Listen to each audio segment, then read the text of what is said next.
Alright, we're starting for real now. Alright. So we get to actually see the beginning cutscene from both players this time, which is an improvement over last race. Yep. And right after the intro cutscene, we have the intro gameplay, which is great, and not everyone hates it. No, great is a word you could use, but I completely disagree with. This intro gameplay is probably the worst gameplay in the entire game, and it's at least appreciated that it is right away, because it's terrible. So these three bunnies that we just talked to, we have to find them on this planet and catch them, and it's easier to do if we shoot starbits at them, because then they'll slow down. On me having trouble, this is why we... Shooting all of his starbits, this is not going well for Odd Me. Yeah. But that just shows you why it's just so bad. Yeah, Firebreather... Oh, having some trouble with his second bunny. Odd Me can't catch the second bunny either. This is not going well for either player. This is exactly what I meant. Fortunately, this is early on in an any percent run, so if you're not in a tournament race, you can usually reset here. Firebreather getting all three bunnies, and on me heading to the pipe, so about to spawn the third. Let's see if he can catch... Ooh. Just on me not having any luck with the bunnies today. I had trouble with all three of them. 153, that's... I think that's maybe like 35 seconds lost just to bunnies itself. Yeah, that's definitely not good, and that's why... Yeah, they're actually Lumas, so don't worry about me. Spoiler bunnykins, encouraging the capture of bunnies. They're not real.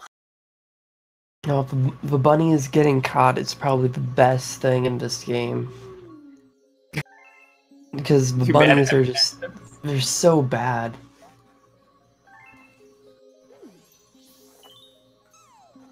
Yeah.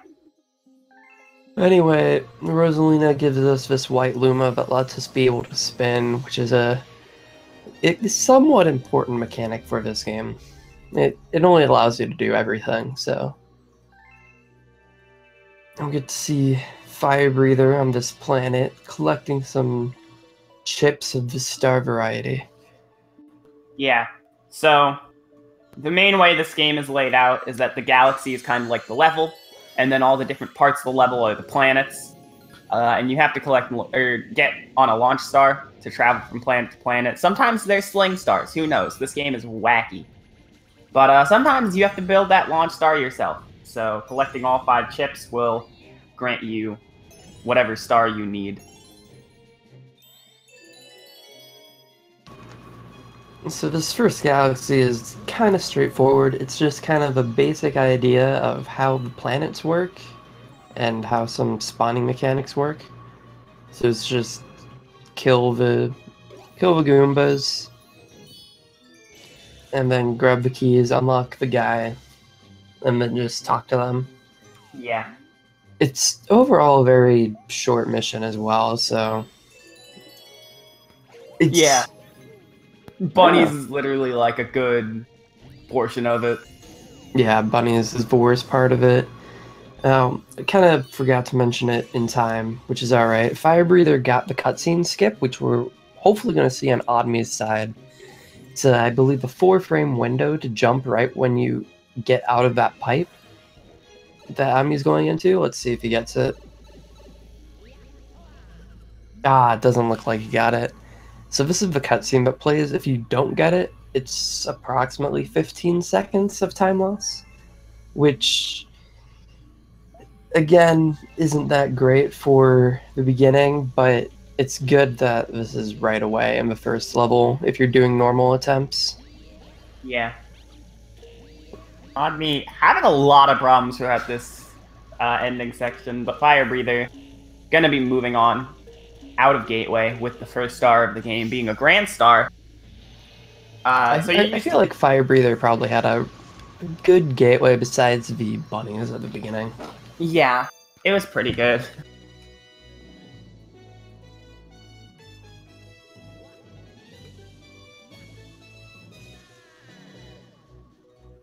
So now we have a hub world for the game, which is a really pretty place. In my opinion, the Comet Observatory is very nice. Unfortunately, kind of unlike the castle and the Delfino Plaza from the previous two 3D Marios, there's not too much. I mean, it's weird kind of comparing them, so I don't know why I'm trying to, but I'd like the place, is what I'm trying to get at. The place is cool because it's different. It is very different. I was trying to talk about secret stars, you know, like castle secret stars. Yeah, I kind of knew what you meant, but then at the same time, I wasn't sure how to. I don't know how to use words accurately either, compare so it. this will be fun. But we're doing great so far. Yeah, We're one that's star in, good. and we're already confused. Oh yeah, we've got over 2 hours. Oh yeah, that'll be great. Yeah, you might wake up in that time. Maybe. Actually, I hope I do. Anyway, the story of this game is that Bowser stole Peach, and then the center of the universe. It's a big deal or something. Yeah. So we got to collect some stars to help. Today the princess, tomorrow the world. Bowser did it. Mm-hmm. And you know, we're actually saving Peach still, even though we're playing as Luigi. We're not rescuing any other princess, so we didn't change that or anything. Yeah. Which makes Recoloring sense, I the guess, princess but would be too much effort.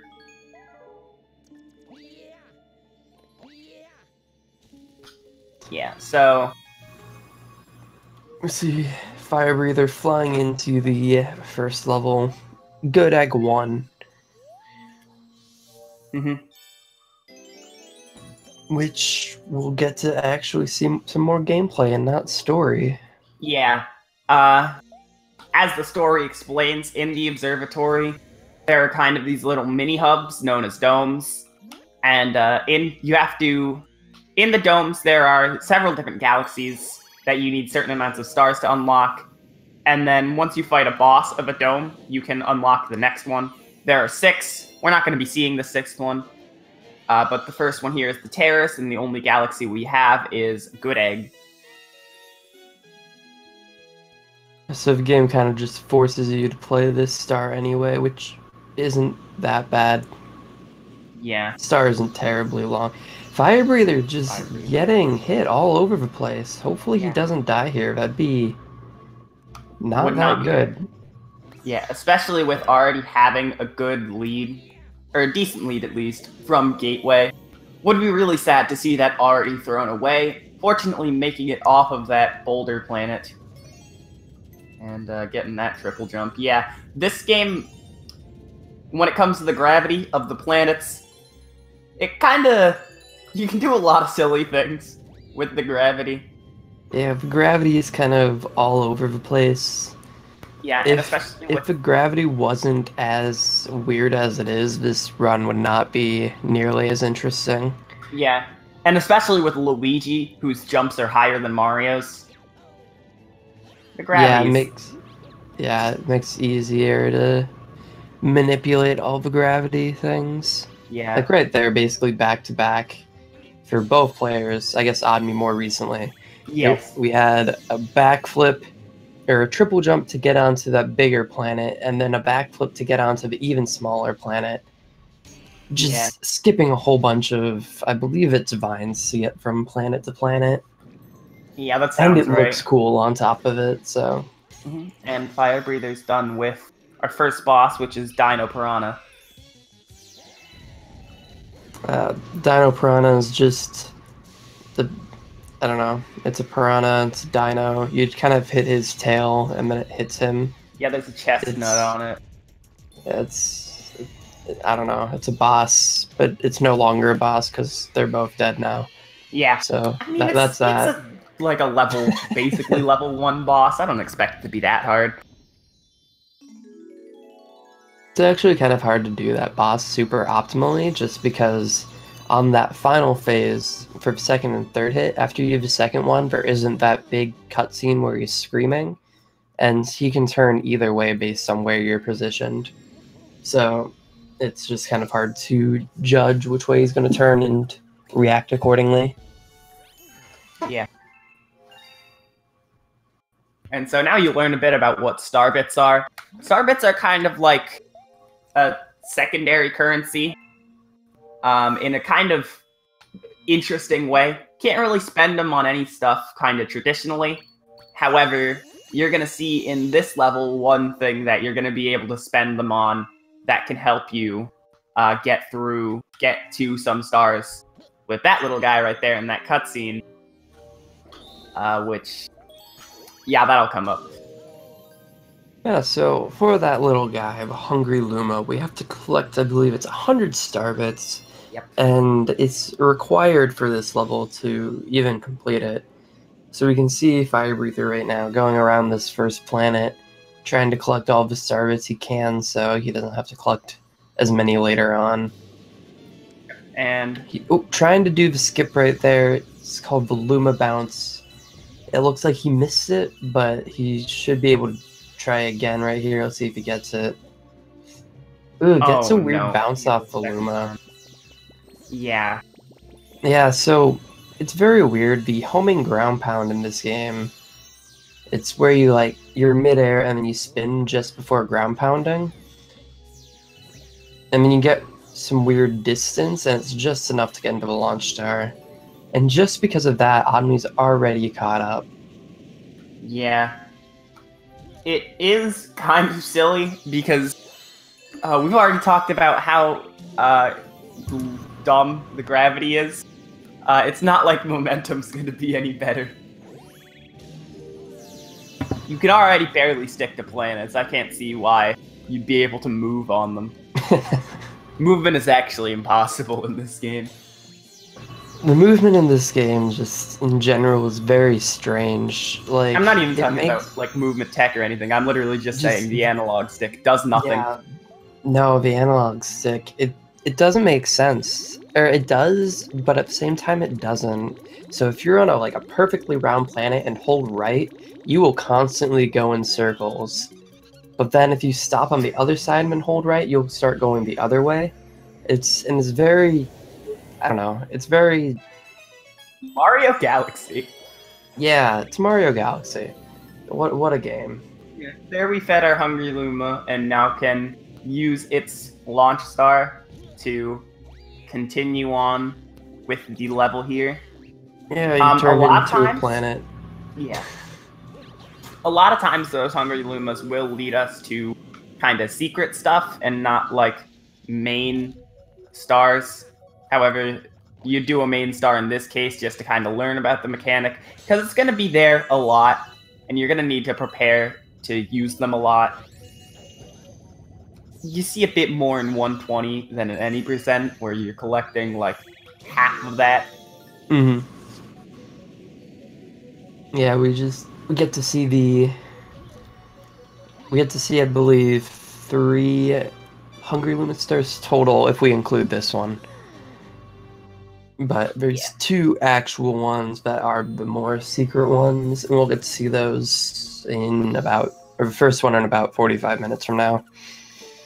So we're going to see the players collecting star bits in certain levels, just so they have enough for that level. Yeah. So now with 3 stars, we're going to be able to unlock another galaxy. We're going to have Honey Hive Galaxy. And I guess I should point out, since the world selector looks, or the galaxy selector looks kind of silly, with some different symbols. So some of them have those star counts, and some of them are those question mark boxes. Basically, whenever it has a star count like that, it's going to be a more kind of big galaxy. There's going to be a higher amount of stars. Meanwhile, the question mark are just going to be a sort of one-off galaxy. So if you see, you're going to see a lot of those question marks just because it's just one quick star. And when you need 60 to unlock the final level in this game, having one quick one is just really good. Yeah, the other thing about the question mark, which I'm not entirely sure if you mentioned because I'm tired still, that since it doesn't have a number on it, you never know when it's actually going to be unlocked. Like it's a set value, but if you're playing it casually, you don't know when it's going to be unlocked. It just happens at whenever the game decides it's ready. And Firebreather messing up the skip here. So in this level, what you're originally intended to do is go all the way around the level to You can see we're you not can see gonna the rest of the level on Admi's screen in the back there. The Queen Bee. Yeah, you're supposed to go to a weird part of the level to get a power up, and so get over to that area that you saw on Admi's side. Go all the way up there, and just to get to this platform where Admi is landing now. So that's Honey Hive 1. Just basically the entirety of it skipped, saving a good amount of time on that level. Yes, this trick is actually very difficult. It's Yeah, we've seen Firebreather already miss it like twice now. Twice now, yeah. It saves probably a minute overdoing it casually, or casually meaning the actual intended route. Yeah. But if you miss it once, it's depending on how you fail, it's up to I think maybe 35 seconds at the worst if you fail it. And if you already try it once, you cannot go back. You're already dedicated to going for the skip. Yeah. So sometimes it can just lead to like what Firebreather did, just failing it a couple times. Well, fortunately, Firebreather got it then, so not gonna be there for too much longer because hey, the star's here. Yeah, and there was a slight difference between the way they did the skip. Admi did the around the tree strat, which at the very top, he did some ground pounds to get different positioning. So when he went off the first tree, he actually belly slid, which just gets him a little more distance, which makes the skip a lot easier. I believe Firebreather was going for the faster way, where he doesn't bother doing that and has to time his jump on when he's just normal butt sliding or whatever, which is maybe 10 seconds faster, but it is more risky, so some players opt not to go for it, like Admi in this case. Yeah. And coming up here, we're gonna do more silly stuff with trees. Now this tree has a huge bunch of stuff on it. And, in less than a minute since we were last here, this entire windmill was built. That's impressive. And yeah, now there's more enemies. The Admi's not having a good time getting a good angle, falling down. Yeah. So very unfortunate there. This can be rough. We don't have the potential of the wall kicking on a windmill like Sunshine does. That would be so nice. Yeah. And then Admi taking out that little set of enemies there to spawn a star. I said this last time and last night, and the person I was commentating with then laughed. But you might have seen that bug had that little symbol that was like, it was kind of like a circle, but it was kind of like spiky. That's basically the universal symbol, and you see it on that spring there on Firebreather's side. It's the universal symbol for, please ground pound here, you'll get a cool thing to happen.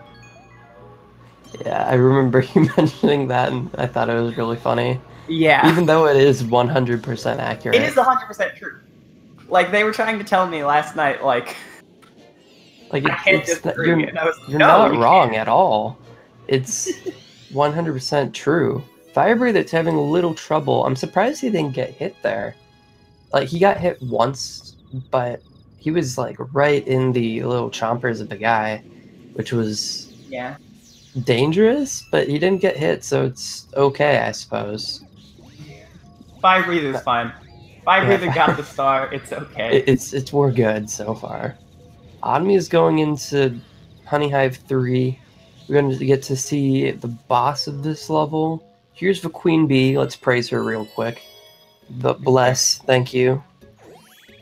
Alright.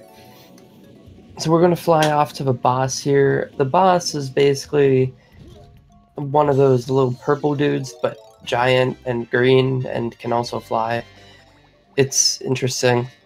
Basically, the three things you didn't want the little purple dudes to be.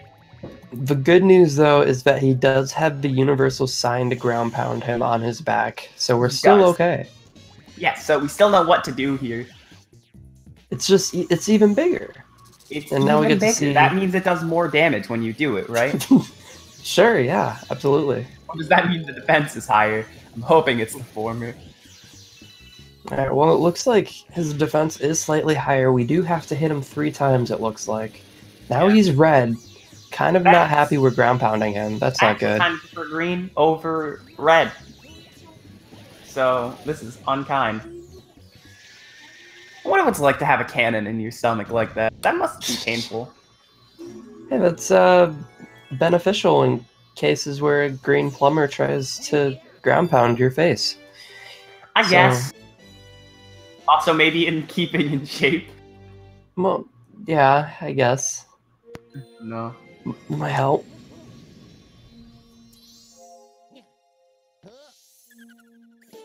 It was a very interesting boss fight. We just ground pound. We get to see a bit of a different strat from Firebreather. He's actually using a bee to fly up to the Bugaboom, I believe he's called, which is kind of interesting. The bee is slightly slower, but it is also safer depending on the strat you go for. It makes it really easy just to, because obviously a bee can fly straight up, but it makes it easier just to do that. So he does have to do a slightly slower walk, but overall it does not lose that much. Yeah. Just slight difference in strat, and I thought I might bring it up. Well, we can also talk about motion controls, can't we?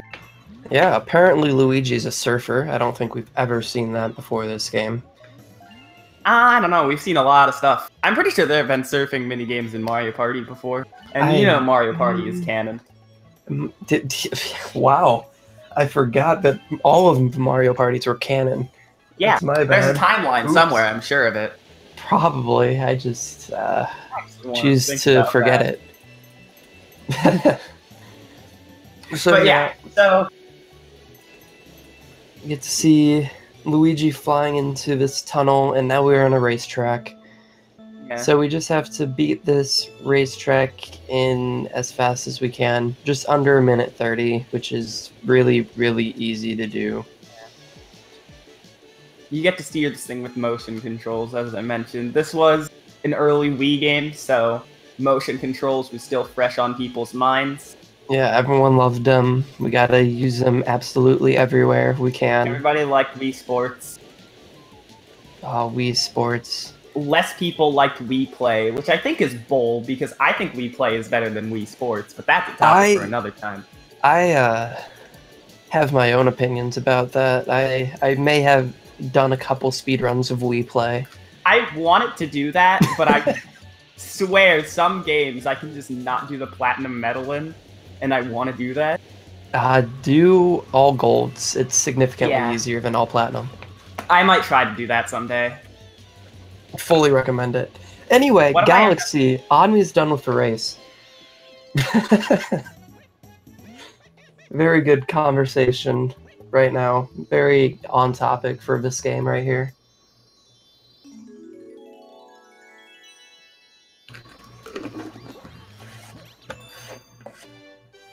Yeah, Wii Play was just Tanks. Tanks was probably the best minigame in the entire Wii Play. I mean, yeah.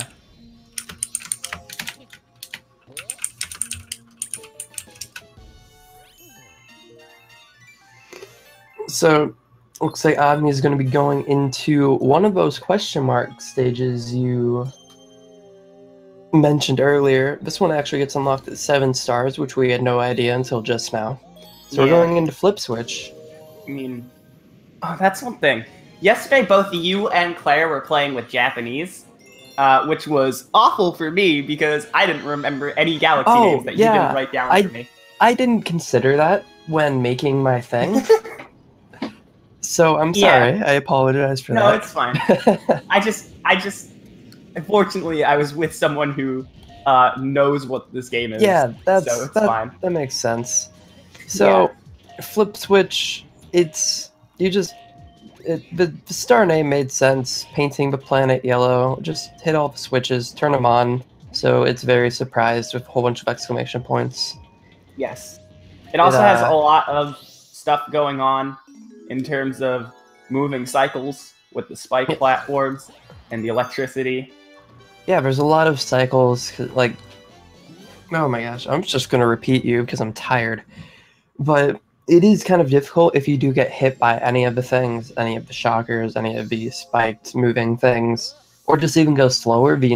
All of the cycles shift just enough to make it a lot more difficult. And Anmi did it slightly different than I'm used to watching, but it still worked out for him, so it doesn't really matter. Yeah, absolutely. And I hope Firebreather doesn't miss the cycle at all. And he gets hit. Oh no. Yeah, that is not a good start. Yeah, but I was watching the way you did this yesterday, and you, like, nailed this galaxy yesterday. It's probably one of my favorite galaxies to execute in Terrace. Yeah, it looks like a really good galaxy when you do it right. It was interesting to watch Claire do it, too, because of the 2P and being able to stop things. Yeah. So we have Admi going into Mega Leg. He's going to do a triple jump here, which skips actually breaking that cage there with the launch star in it, because we don't actually need it. The gravity range of this huge planet is just big enough. There's a giant robot on it. Yeah, the giant robot might need some better gravity. So we get to see Bowser Jr. Sadly, he doesn't have a paintbrush, so he can't do anything cool. So he just flies off. So he just flies off and sends his giant robot up.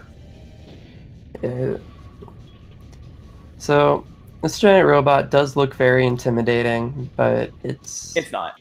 It's really not. The hardest part is getting onto the leg, which Admi did. So we're already past the hardest part of this level. The hardest part of this level was getting to the boss. Well, yeah, that's true, I guess. The hardest part of the boss itself is getting onto the boss.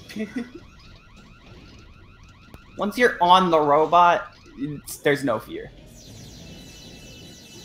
Unless you're casual. So you can skip. You're supposed to bring 2 bullet bills so you can break one of those parts and then get onto them. But you can kind of just jump over the wall and it works out. I think I've always jumped over that wall. I think casually I tried to break them both and then gave up. But it doesn't matter that much. Yeah. Admi getting the Grand Star. Looks like he's going to get it. Has a 2802 Terrace. Not too bad. Firebreather just getting to the boss now. Getting on the leg. Hardest strat in the game. Not really. But it's okay. So the Grand Star just kind of gets put right into this middle star of the observatory that powers the entire thing. We're not sure about the science behind it. We just know Rosalina says it's good, and we like pleasing the princess. Rosalina. I like making Rosalina happy. She's very, very nice character.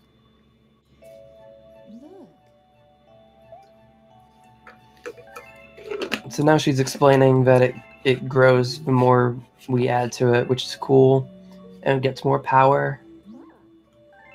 Yeah. The center of the universe. You mentioned that when we were talking about Bowser, but the important thing is, whenever you get a Grand Star from a Bowser stage, you unlock the next dome, which is the next set of levels. And Admi, please. I'm having some trouble there. Claire fell down there yesterday. I fell down there at some point. I don't think it was this time going, but I definitely fell Claire once. fell down the first time.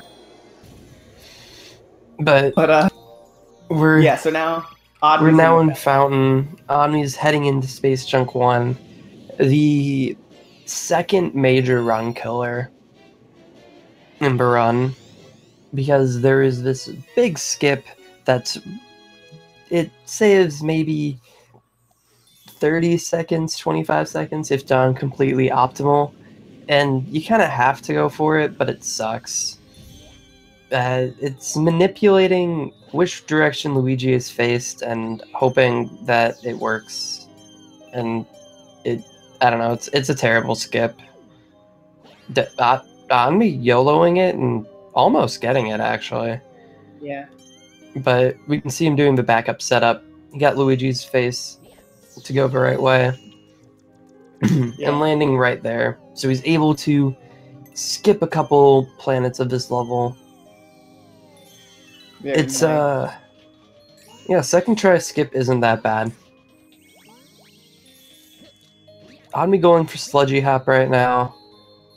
Kind of missing it. It's a very weird triple jump. You're abusing how the gravity works somehow. Not entirely sure how tilt works, because that's makes it work. Because that time he got a whole bunch more height. I don't know. Either way, we're here now. We skipped the Toad cutscene, which is cool, because skipping cutscenes is always appreciated. We get to see Firebreather going for the strat and having some difficulties. Yeah.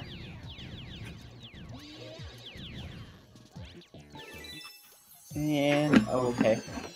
Fortunately, Firebreather seems to be saving themselves when they notice they've messed it up. And Firebreather opting just skip the starships. It's a strange decision to make because I don't necessarily disagree with it, but it's hard to justify it sometimes. But if you've already failed it a couple times, times, and you're already on the planet, might as well just get it over with so you don't constantly waste time. Yeah. Like, as you mentioned with the Honey Hive skip earlier, this seems like kind of a game where a lot of the skips, once you decide to go for it, you're kind of just, like, dedicated at that point. So, yeah. This one's slightly more lenient in that it's not, like, a completely different level route. So, like, you're not going a completely different direction to do the skip.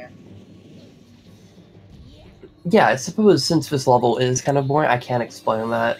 The Mario any %, the difference between Mario and Luigi is essentially that you're playing as a different character, and Luigi does not have a starting cutscene, which is appreciated a lot. Very.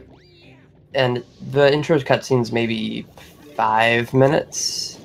And then Mario has a couple differences as running slower and jumping a little lower and running a little slower, if I didn't already say that. You said that already. Oh, well, he runs slower, and I really want you to know. Does he run slower? He might run slower. You might not be sure. On top of that, he might run slower. Anyway, but there's a couple of skips because of the heights and the speed that Mario is either not able to do or is a lot more difficult.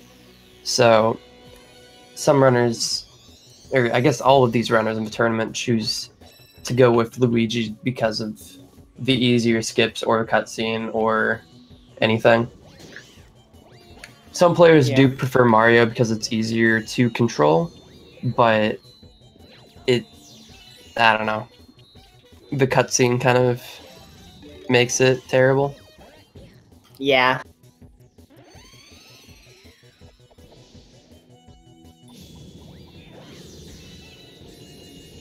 Speaking of terrible. Yeah, so this boss is RNG. You hope for Camilla to throw turtle shells, which is RNG, but it's kind of consistent. I don't know. That Admi had an alright fight besides getting hit, but Firebreather falling, I guess. Oh no. That is unfortunate. I just looked over and was confused. Luckily, he didn't get that far, so the death did obviously waste time, but not nearly as much as if he were a lot farther in middle level. Yeah, you know, like halfway through the fight or something. Yeah, that might. Yeah. Let's forget about that. Sorry. I forgot I did that. I am I so want to sorry. go watch that. That was funny. Yeah. Anyway, so we get to see Oddme going into another motion control level because it's 2007 and we love motion controls. We get to see this ball with the star in it, and sadly we cannot collect the star right now, which is Nope. fine. No tutorial skip. For shame. Yeah, it'd be nice if there was, but there isn't. So we get to be in Yeah. this little ball. So there's a slight skip here. Maybe Oddme will go for it. No. You basically just jump off the side and land on the rail, and it's cool, but it can be risky. Yeah. But otherwise, it's just maneuvering around these Goombas so you don't accidentally jump off of them and fall to your death. But looks like Oddme is doing just fine, making it to the end of a level. Yep, already there. I love seeing people try and do spins with their pointer pointed at the screen. Yeah, because then you get to see the pointer just kind of go everywhere. It was really funny with Claire's 2P yesterday. Oh yeah, I remember when I was listening to the commentary and chat too. They were all very excited about the 2P and how we got to see both pointers just spin everywhere. Firebreather kind of cutting that fight close, by the way. It looked like he was about to get hit by that last fireball and didn't. And I'm very surprised and pleased that it didn't hit him. Yeah. But it was pretty close. I think now moving on to Battle Rock. Yeah, Battle Rock 1. It's high intensity stage. You cannot look away from the screen at any point in this level. Constant action. Starting out with this triple jump, getting it right into the launch star, doing a backflip here. We're going to skip a little bit, and then here's the super high intense focus part, the auto scroller. You just kind of have to stand here and collect star bits, but you cannot look away from the screen. High intensity, like I just said. I honestly don't know if you're joking. I'm very joking. This is very boring. You can kind of do whatever you want. Okay. Yeah, that's what I was thinking, but I don't know. No, this auto scroller is very boring. Like I did just say, though. Claire almost died here yesterday. Yeah, Claire was having some difficulties, and I don't know why. I think Claire was just messing around, but it was scary. Yeah, because since this is the auto scroller, it's very boring, and the only thing you really have to do is collect these star bits, just because of how many there are, and it's convenience. But other than that, you can kind of do whatever. You can get hits and shouldn't lose time. You can, don't die, but otherwise it doesn't lose time. So you can kind of just do whatever. So the auto scroller over for Oddme, just getting the bullet bill over here to unlock the star.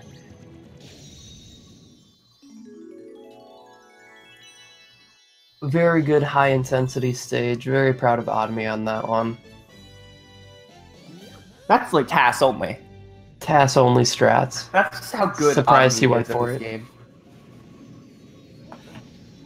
This is why Oddme has world record by 2 hours. Yes, Oddme has the world record by 2 hours, and it's surprising because he doesn't do anything different. But it's true.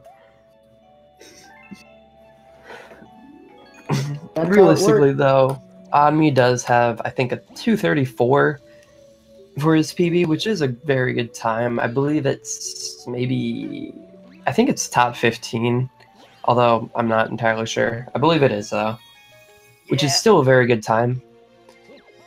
And I have no idea what Firebreather has, because I didn't look at that for this race. I'm a very good commentator. But, yeah, words, commentating. Yeah. Here we have a star that is slightly more of a star. Yes, this star is slightly more high intensity, and actually more high intensity than the last one. This one is legit, though. We get bombs and explosions, and it's cool.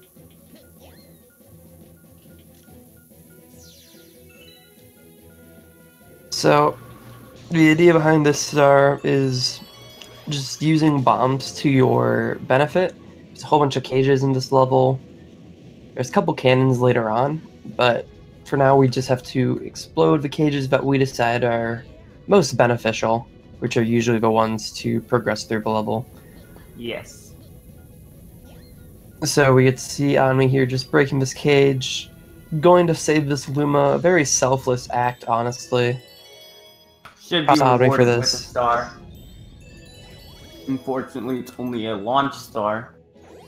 Anmi kind of failing this slight strat, which is fine, doesn't lose that much. What you do is after talking to him, you go into first person and look up, and if you look at the launch star for long enough, it will activate. It's a strange mechanic, but it's alright. It didn't lose that much. Some people wouldn't have even noticed it if I didn't bring it up, which is completely fair. Automie making it to the worst cannon shot in the level. It's not fun. Yeah, you have to wait for the cannon to open too, because this bomb has to detonate. And there's no auto explosion for bombs.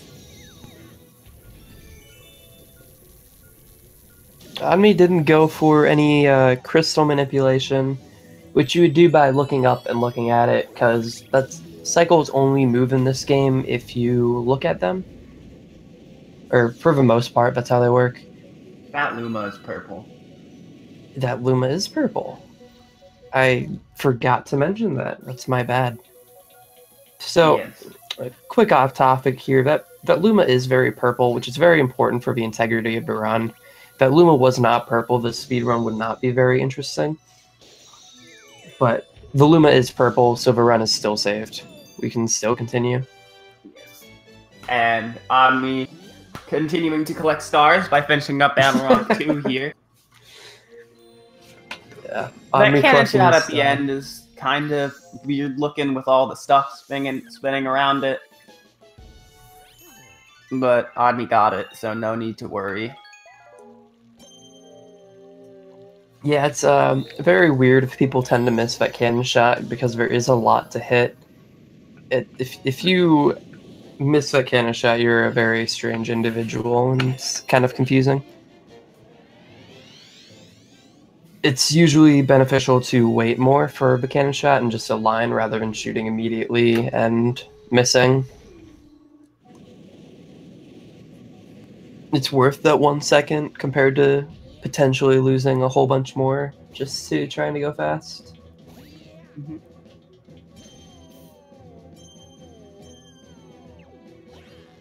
It's good to see Omni going into Battle Rock 3 now. Again, slightly higher intensity than the last stage again, but again, this time it's actually real. This time we get to actually fight some enemies and open cages and rescue more guys. What a great man. Samaritan. So, right here, it's strange. I didn't get to mention it in my last commentary, but I kind of want to mention it in this time because it's kind of interesting. So this gravity section here, you do triple jump and you skip it down here. Now right here, this cycle that Odmi got, you can only get in a certain resolution of the game, which is interesting. 16:9, that's how that works, but if you're in 4:3, the cycle is slightly different. And it's one of like 2 major differences that the resolution of the game actually has. It's very strange, and I'm not entirely sure why it works, but it does. So odd me saving time for playing on 16:9. Mhm.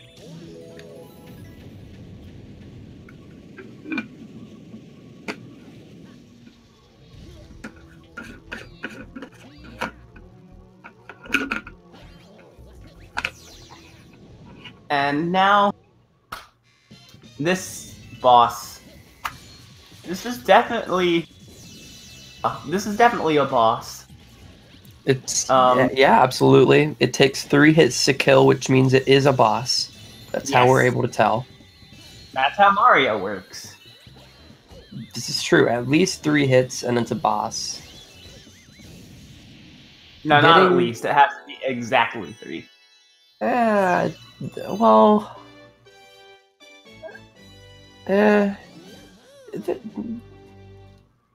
there's a boss that takes more than 3 in some Mario game. I know there is. I know. They're not real. They're not really good enough. I know. That's fair. Alright, those bosses don't exist. Let's forget about them. Oh, so Firebreather is actually going to do the different route here, which is going to look like...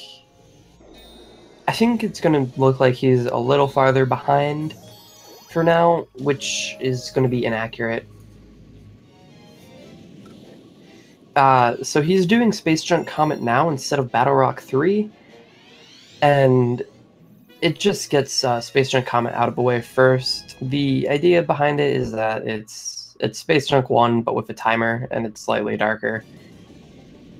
And there's more red in the aesthetic. Yeah! The reason you'd want to get this done first is because of the skip, and which is perfectly understandable. Oddme dying, losing a lot of time. No, just kidding. Oddme doing an intentional death warp to get farther in the level.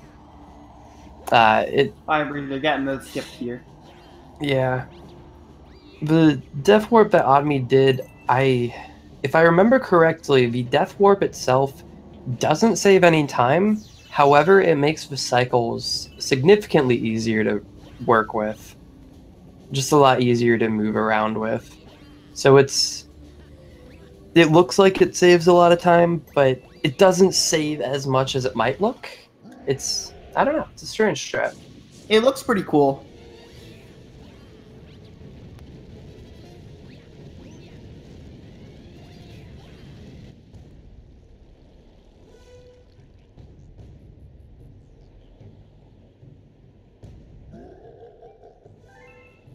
And now we have our first fight against Bowser. So... And we can tell Bowser's a boss by he will require to get hit 3 times. Yes. Also the fact that he has a cutscene with dialogue. Yeah, cutscenes are important.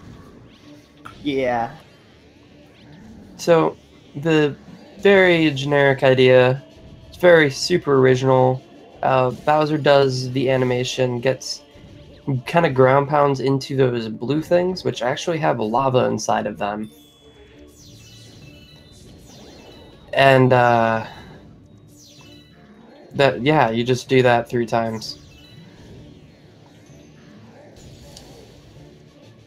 It's a very interesting boss because you can actually cancel some of the animations. Or rather, have it take less, because usually you'd have to wait twice. And like this fire animation right now. So he's shooting fire, but if you spin cancel him, and if you spin cancel him, he'll stop that animation and then immediately go for ground pounding you.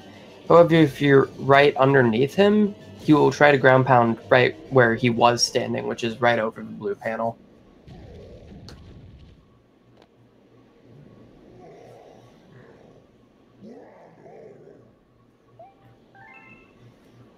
And alright, that was the fight there for Oddme. Bowser's going to disappear. I mean, Firebreather also dying. No, just kidding. Sorry. Oh no. Death warp again? Yeah. And Oddme now done with Bowser's. I think this is Lava Layer, or is that Galaxy 2? I don't know what these We'll levels see. are called. I think Lava Layer is Bowser 1 from Galaxy 2, actually. Maybe. I don't know. Either way, it's a Bowser level. Bowser was in it. There was lava. Firebreather actually dying this time. Yeah. Not a that cutscene you skip. actually want. I'm not sure what you do when you die here. I guess Firebreather figuring it out. Getting hit by that fire, it's not actually that bad. You can damage boost through those. Star Reactor, okay. Probably Star Reactor, okay. Yeah, Lava Layer is definitely Galaxy 2. Oh yeah, this game is a sequel, by the way. We're not playing it, though. Yeah, the sequel is better in quotes, and yeah, that's all I have to say about that. Okay. Admi kind of getting hungry, wants to go to the kitchen, make some food, get a snack. Get a sandwich. Don't blame him, the run is kind of long. Yeah. There isn't any food, so we have like, to go fight more people. Over an hour and a half. So, I want to get a good snack. On me doing this weird strat where he freezes the screen. It's very good. Yeah. But Firebreather doing this fight. Oh, on me coming back. So we're going into Beach Bowl 1 here. It's a cool star. It says sunken treasure, but we don't ever actually go into the water. Yeah. It says sunken treasure, but the only reason you need it is to get next to this piranha plant. But we're already here. We can triple jump due to some of that tilt I mentioned earlier off of the tree. Don't ask me how it works, it's very strange. But now we're up here and we just hit the star. It's I don't know. It saves a lot of time over actually swimming through the water and trying to collect everything. Yeah. It's very cool looking too. It's just like jump, you're done. Instead of swimming. Which swimming, actually we'll talk about this a little bit later with a later water level. But swimming is actually pretty interesting with how some of it works in this game. Yep. But a beach bowl is not where that will be shown off. Yeah, Beach Bowl is more of diving a lot deeper into the water, so we don't get to see it, which is still cool. We get to see some penguins, and penguins make up for the... Oh, on me going for it? Nah, not getting it. That's fine. That means we don't have to explain it yet, which is good. Yay! There's penguins though, and there's a golden shell, but there's also penguins. So... And there's a penguin with the golden shell. But we don't like that penguin, so we steal the golden shell. Yeah. Get robbed. We have to ace our final. So we have to go talk. We gotta rob him and then give it to the big penguin. Fortunately, we can't rob the penguin by asking for money or a heart container, but you can rob it of a golden shell. No, he realized that we're not a student. It was an inside job, so we gotta get out of here. Yeah. It's alright though, we still get the star.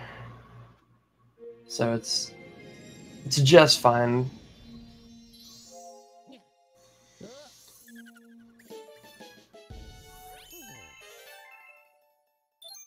So I believe the next star we're going into is going to be Beach Bowl Secrets.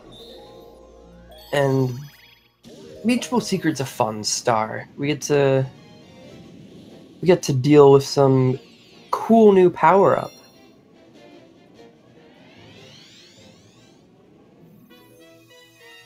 So it's gonna look like we're gonna go to this weird place, but with some that might be called Stone Cyclone, but we're not gonna go there. We're not ready. We gotta mentally prepare ourselves. Yeah. So we're gonna go do this Secret. Yeah, Firebreather's... Falling off the tree. Ooh, Firebreather actually going for the waterfall strat? Oh, Very interesting. Gets it. So good job. that's how you do it. I've never actually done waterfall strat because I don't know how it works. That was very eye-opening for me, but the waterfall strat is more consistent and does not rely on that tilt I mentioned. So it's a very beneficial backup to know in case if something happens. Yes. It's also more consistent, I believe, if you know how to do it. Yeah.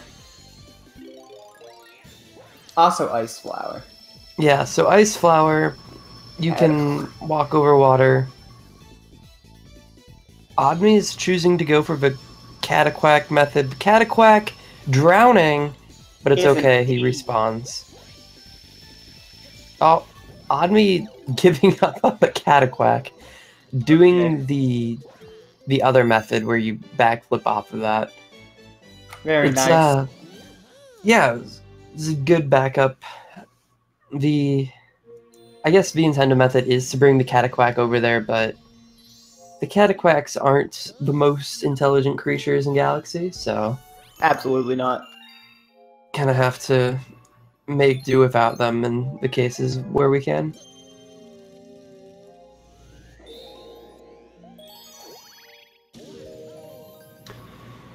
So, Oddme is now mentally prepared, gotta stop by the Ice Flower, so now we can actually go to that Stone Cyclone I mentioned earlier.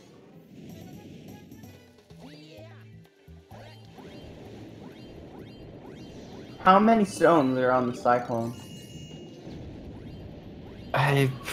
That's a good question. Well, I mean, it says the Stone Cyclone. Is the Cyclone itself made of stone, or are the Tox boxes the stones? Is it a singular stone? I don't know. We're gonna go through it too fast to really care. Yeah. So there's these Tox boxes. That's what they're called, I think. And that is what they're called. Cool. We just avoid them and stuff. We just get to the end really quickly. There's this long jump right here. It's kind of precise. You have to long jump as late as you can, and you kind of skip part of the ending, which is fantastic. Oddme actually got he got the version of it too where you get the ledge grab rather than a wall kick, which is faster, but it's not really consistent, I don't think. Like, you execute it the exact same, it's just the result you get is different, so. The ledge grab is faster, so that's beneficial for Oddme. Oddme's keeping this lead pretty well, actually. Not really making any huge mistakes.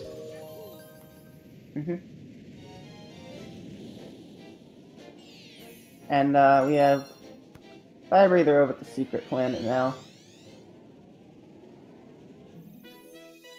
Get to see him wall kicking up these waterfalls, getting a weird angle, but still making it up that one. So you can just freeze little bits on the waterfall for whatever reason, because Ice Flower. Getting knocked into the water. So it looks like Firebreather's actually going to go for the other strat. But over with Oddme, we get the Rainbow Star here, which we need to kill this Boo right here, which is a lot faster than the intended method of unlocking lights to shine the Boo in, but we don't have time for that. So now we're in this little cube. We gotta collect some of the star chips. We get to hear some underrated music in the Galaxy games, I feel like.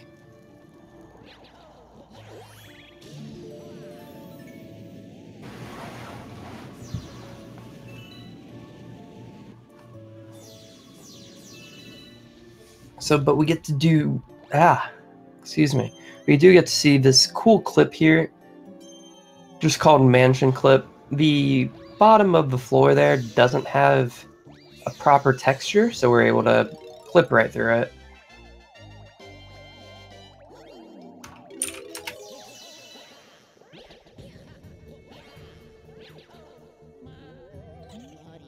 What? Luigi?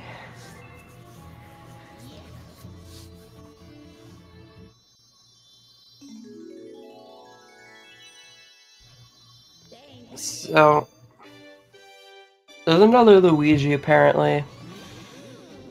Kind of a plot twist. So now there's two of us, we can collect stars twice as fast. That's not true, but Luigi there isn't a very nice guy.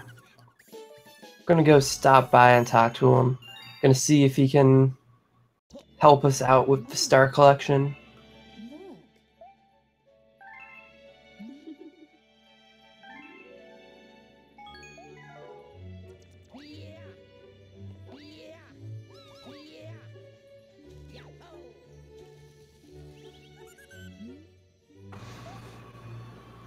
So here's one of the hungry Lumas we brought up earlier.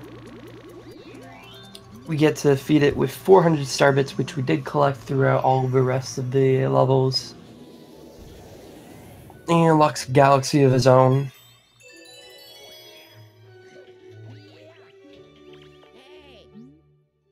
Now we get to talk to Luigi. And he says he's gonna send us a letter if he finds any stars, which is very nice of him.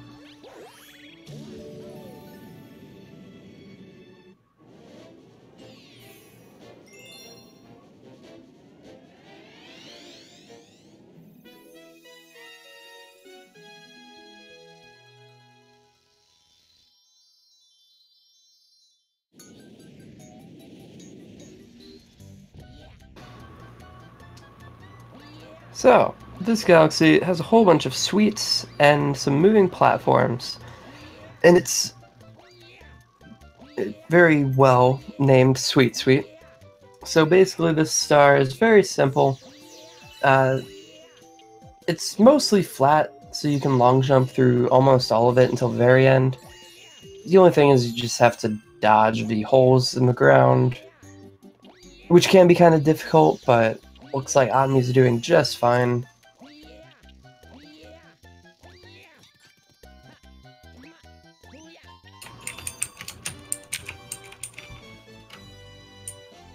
Omni getting the star, no problem though.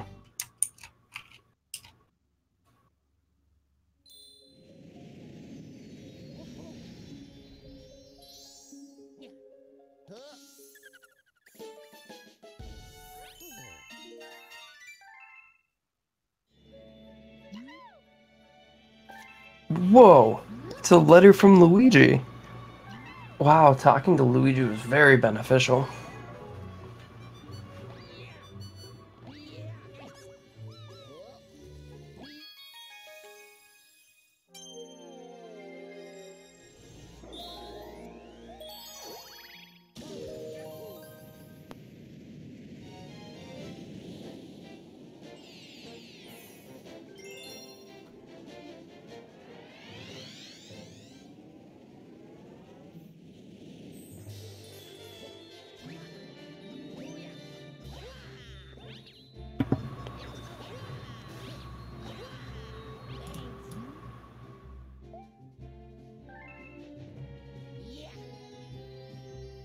It's one of the fastest stars in the game, if not the fastest.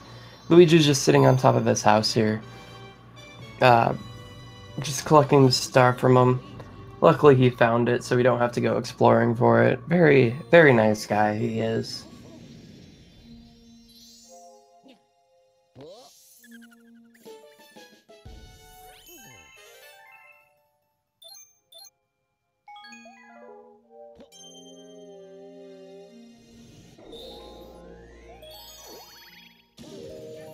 So it looks like we're going into Honey Hive Comet for Oddme over here.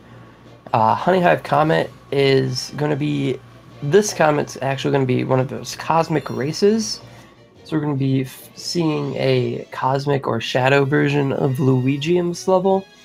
And we have to race him all the way to this star way down here. And so We have to follow these arrows because it's a very long path, and we are definitely playing this level intentionally.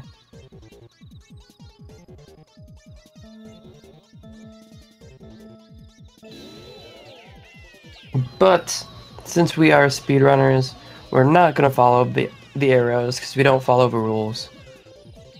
Yep. So Admi just falling down right there. Getting the star, no issues. Easily beating the Cosmic Luigi.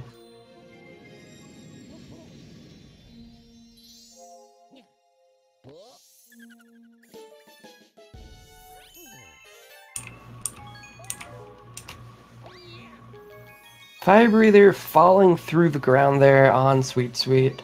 Yeah, unfortunate.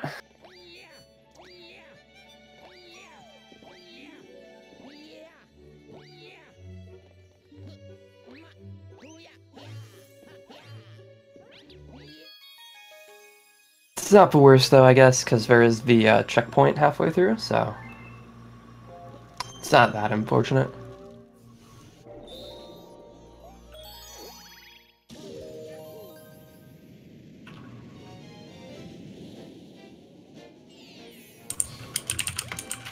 Hi.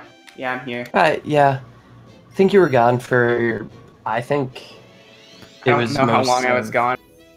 It was like Ghostly 1 and Sweet Sweet. Oh, okay, yeah, I think with you waking up, you've just thrown your sleep on me. 'Cause I am actually starting to get tired. Like, I should have slept more. Well, thank you for taking my tiredness. I kind of need to be awake for today.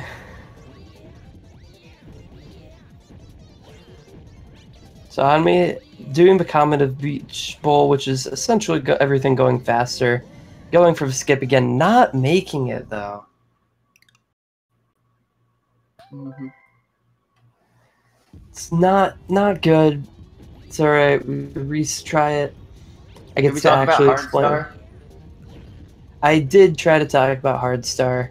I got distracted by other things. I forgot what I got distracted by, but I got distracted. That was really challenging Firebreather. Just a triple jump. The odd me failing it again. This is not good. If the skip itself saves maybe 15 seconds overdoing it the way that's intended, but failing it, I believe every time loses maybe 25 seconds. It might not be completely optimal. I guess it's 25 seconds if you go for the skip and get it afterward. But Omni finally getting it.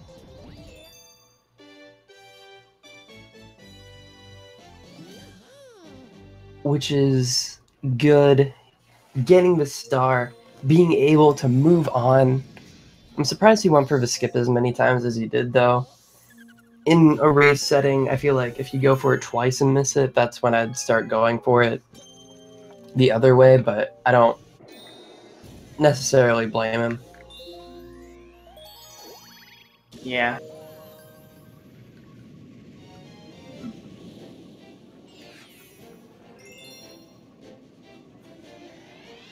Firebreather about to do the big jump here in Honey Hive Comet. Looks like Firebreather's doing it in a slightly different position, but it's still working. Yeah, still worked out very good. No different. Don't get that star with no problem.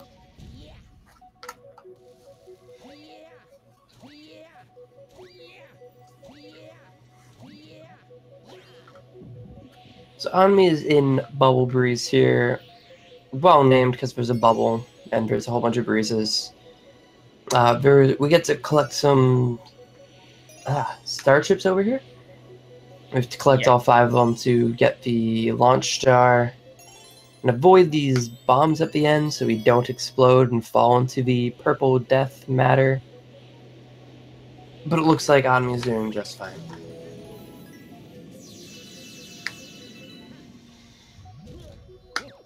And then we get to skip this entire last section by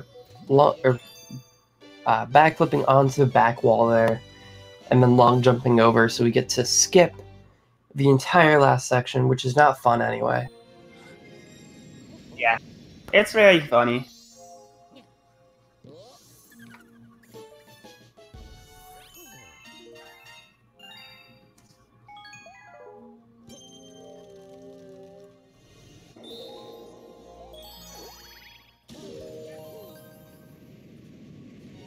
Now we're going into Ghostly Secret. Ghostly Secret is a very fun level if you do it right. Yeah. It's irritating if you mess it up enough, which is true of all skips, but I feel like it's especially this one. It's very satisfying to get. Also, I want to note that Firebreather did get the skip in Beautiful Comet first try, so he is saving a good amount of time on Oddme. Still a star behind, but it definitely does help him a lot. Oddme just falling off there, probably because of the grabbing the coin, since it does move the direction you don't want it to go to, but Oddme falling off again. Not sure how these platforms work. Doesn't realize you actually need to stand on them for them to work.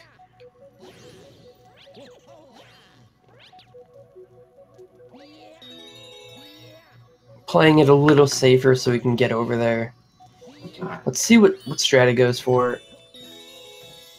Looks like he's going to go for the one key setup, which I don't blame him for at all. Oh, maybe not. Omni playing it more casual, which is just fine. He's plenty of time on Firebreather, so he can definitely pay for this. Plus, the other strats are a lot harder, so I don't blame him for that at all. Especially in a race setting where you don't want to risk a whole bunch of time. Yeah. I'm getting the stars, so stars are good. Yes, stars are very good. Very beneficial for getting farther in the game.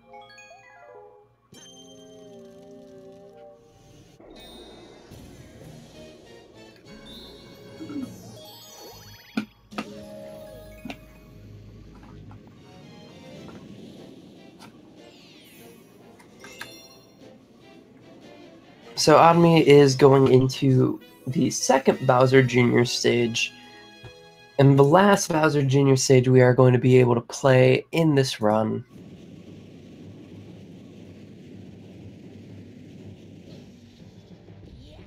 Bowser Jr. is pretty cool. So yeah, I like these stages actually. Like we saw one in Space Junk 2 with Camella, but I think the airships are just really cool. And it's just like a nice touch to older Mario games, and they're also just fun. Yeah, the only issue with this specific one is that we skip.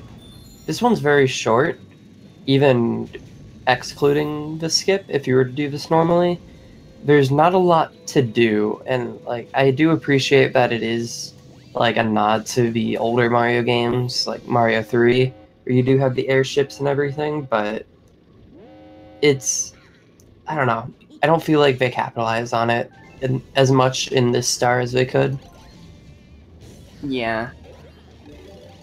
I mean, when you're given a cannon, you use it. Yeah, exactly. Which is what we did. We skipped the one entire airship. So Oddme is on the fight. I actually went through the first phase very well. He's on the second phase here. Fight went super clean for him. Yes. And it looks like we're going to have Firebreather just playing the secret here safe. Definitely an understandable decision. Yeah, I did mention when Oddme did it, he could play it safe because he was behind. However, I'm not saying that Firebreather had to go for it. even faster because it's better just to get it over with rather than trying to save time and potentially losing a lot more. Yeah. And just Firebreather still doing a good job getting the star.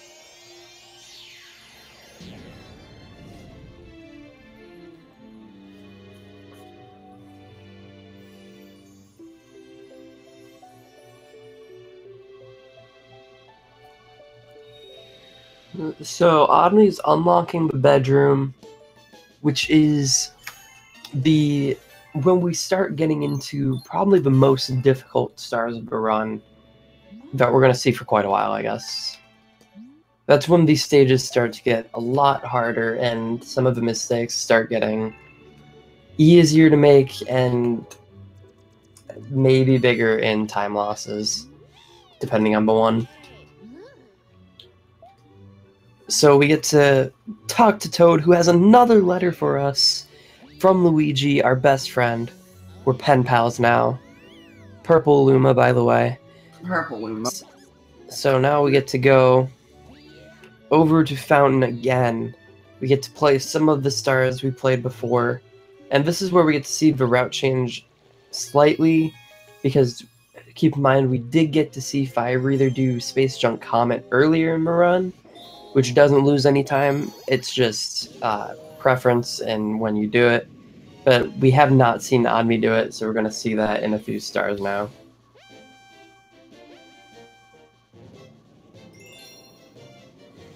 So we get to see this Daredevil mission, which means we only have 1 health, and we have to play this entire level. And this entire level is just this last planet with 1 health.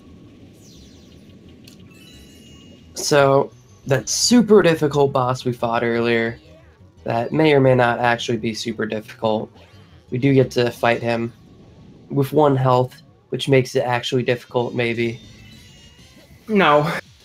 No, not really, but if I say maybe, it sounds hopeful for boss. Yeah. I mean, not really having any difficulties with the fight. Yeah, I had 1 nice. hit that didn't get shocked, but that's a normal mistake. Mm-hmm.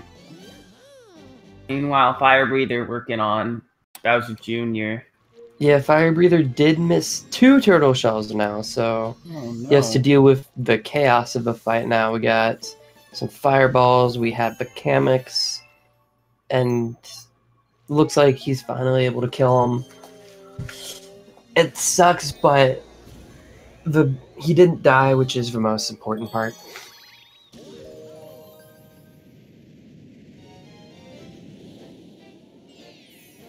And so now we get to see another one of these one-off galaxies in the question mark, the overworld, or the dome, I mean. This Hurry Scurry galaxy. It's very short. It's just these 2 planets here, if you can call this first platform a planet. You just kind of take this launch star. And this planet, yeah, you just kind of get shoved over here. And this planet, I don't know if you can call it a planet. It's a whole bunch of shrinking platforms with a black hole in the middle. Not sure how science wants to think about that. Well, now it's gone, and now there's the star.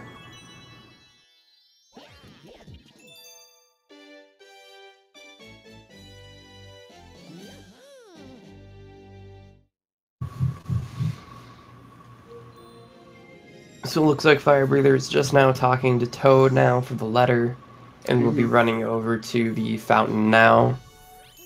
Yeah. You know, odd me at half of the star count. Yep, we're now about halfway through the run. Which will... Yeah, Firebreather missing that triple jump there. Gonna take the normal. Just... Yeah, take the normal thing. Might as well if you fail it once. The triple jump just saves actually going through that teleporter, which is... It's not a huge time save, but it's one you usually try to go for, just because it's might as well. Not a huge risk.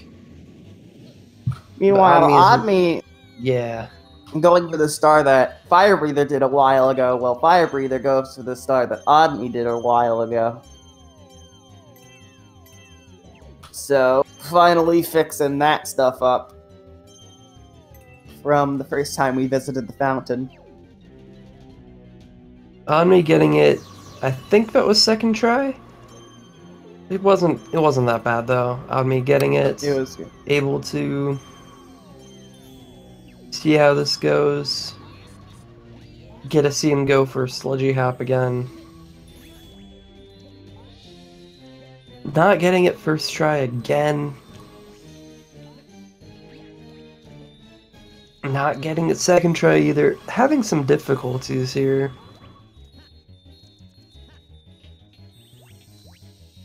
Usually if you have difficulties with this star, it's on the skip, the Space Junk skip, which was the Pole Star skip we saw earlier.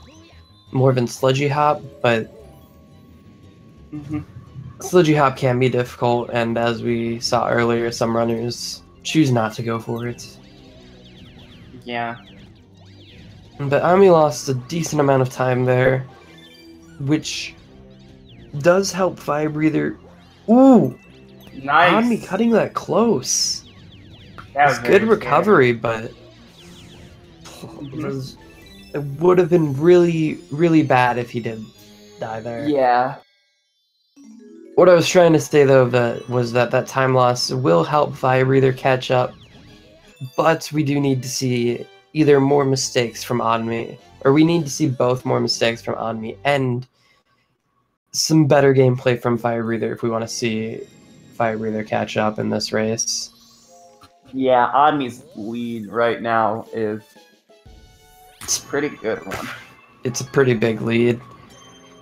I guess I'll figure out how Odmi thinking he needs to go to Space Junk when he doesn't. I guess we'll figure out the lead after the start Odmi is going into right now, just because it will be easier to figure out from there.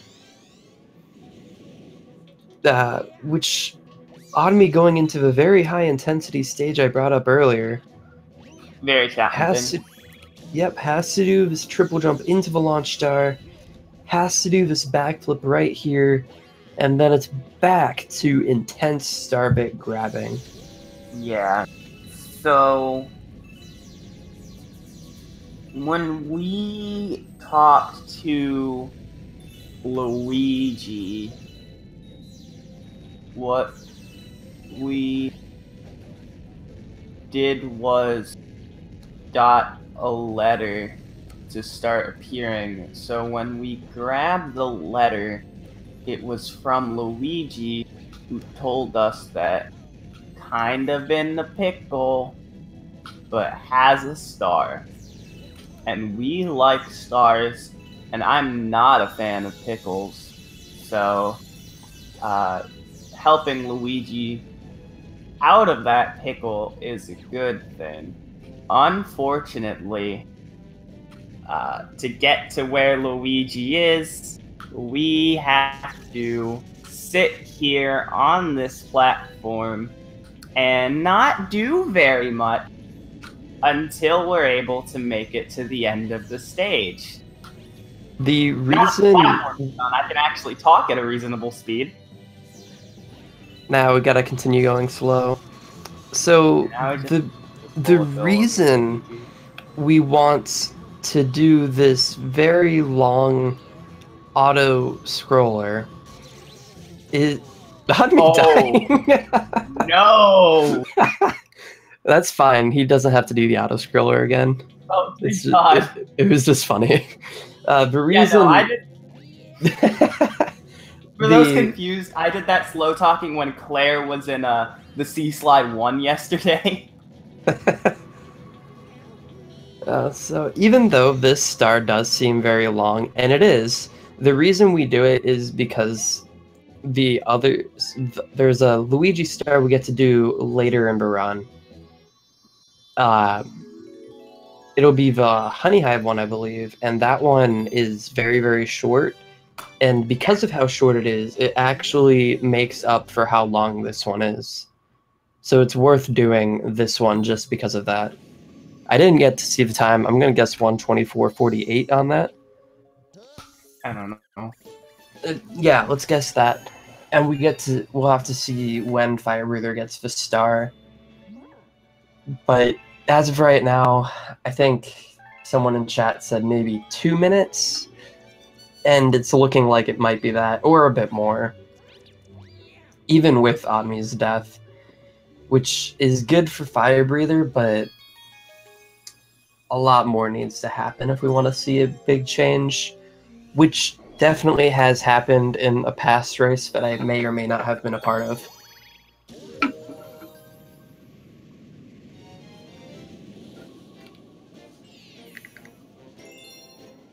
So, for everyone in chat, this is the galaxy we've all been waiting for.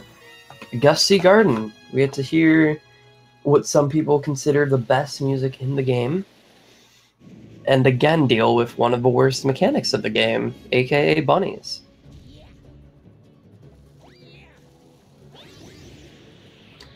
So this star is actually very simplistic, this first one. There's these pink fluff things, and we have to ride the wind just to bring us to the next planet. It's very straightforward. There's not really a lot to talk about until the very end of this star. But Yeah. up until then, we just ride these pink fluffy things and collect some star bits. Mm-hmm. And we have a great time. It doesn't help that Firebreather is going to be entering Battle Rock Luigi. Yeah, well, Admi doesn't give us anything to talk about. I think we're going to be safe. We're going to have something to talk about in just a second here. That means on the second to last planet here, just has to kill this purple piranha. And now we're going onto the last planet here, which has our quote-unquote best friend, Bunny. So we just have to catch the bunny, which sounds simple, and for some speedrunners it is. Oh! Admi absolutely accidentally destroyed. Bouncing on him instead of catching him. Knows the backup, though. Absolutely destroyed by the bunny. I haven't seen that one before. That was interesting. I've definitely seen people just miss the bunny, or the bunny moving too fast, but I've never seen anybody actually bounce on top of the bunny and miss him because of that. That was interesting. The things like that are why the bunnies are the worst enemies of this game, which is why I call this next star the true protagonist of the game. He's a giant mole, and we get to see him at the end of this level. And he is my best friend. Why? We'll see when we get there. Trust me, I got a good explanation for it. Okay. So, yep, right at the end there, we can see the giant mole. We'll get to see that in a minute or two here, but for now, we get to ride on more pink fluff things and ride in more wind, which is super exciting. Everybody loves this. It's a fan favorite, maybe. A win-win situation. That was not good. Don't laugh at that.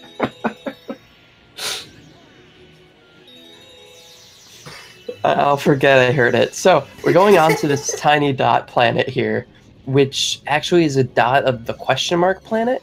We gotta kill the mole here, and we go on to the rest of the question mark here. So this Admi has a weird camera angle, but maybe that was intentional? Anyway, there's 3 moles on this planet. We gotta kill all of them so that the launch star spawns. But this planet sucks for the reason we can see Admi right now. Kind of had to chase that mole. Luckily, that wasn't nearly as bad as it could have been. And he can go right into the launch star. It's possible where you just completely lose track of where the mole is, or you have to constantly chase him, and it just loses so much time. But looks like it went decently well. I didn't pay attention to Firebreather's time, so I don't know how far behind he is, because I'm a great commentator. I'm gonna say that 2.5 minutes is accurate. Gusty Garden. Yes, Gusty Garden. So we have this random apple planets, which is funny enough the only place that Nintendo thought, or one of the only places that Nintendo thought it would be a good idea to put invisible walls between. So out of all the gravity skips we can do in the game, we cannot do them in the apple planet area, because that's the one place where, like, alright, let's make sure they can't do it. Alright, so this is my best friend right here, and you can tell it's my best friend because he's hunting this bunny, and I really don't like these bunnies, so he's my best friend because he is hunting the bunny. Sad face. Sadly, to progress in the game, we might have to kill him, and I'm very sad every time because he is really doing a very good job. He's trying to catch the bunny, which probably has the star.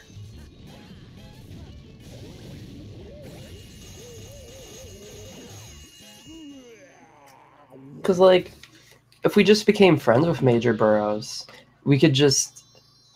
We become friends with him, he gets the bunny, we get the star, and we go on our ways. Like, it'd be very beneficial, but...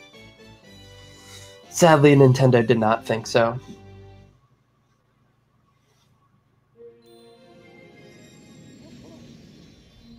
So yeah. Firebreather getting the bunny.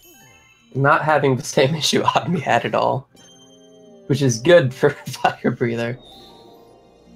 I'm hoping that these small time saves he's having on Admi do add up. It's looking like they might be, but it's hard to tell just because of how big the time difference is anyway, so...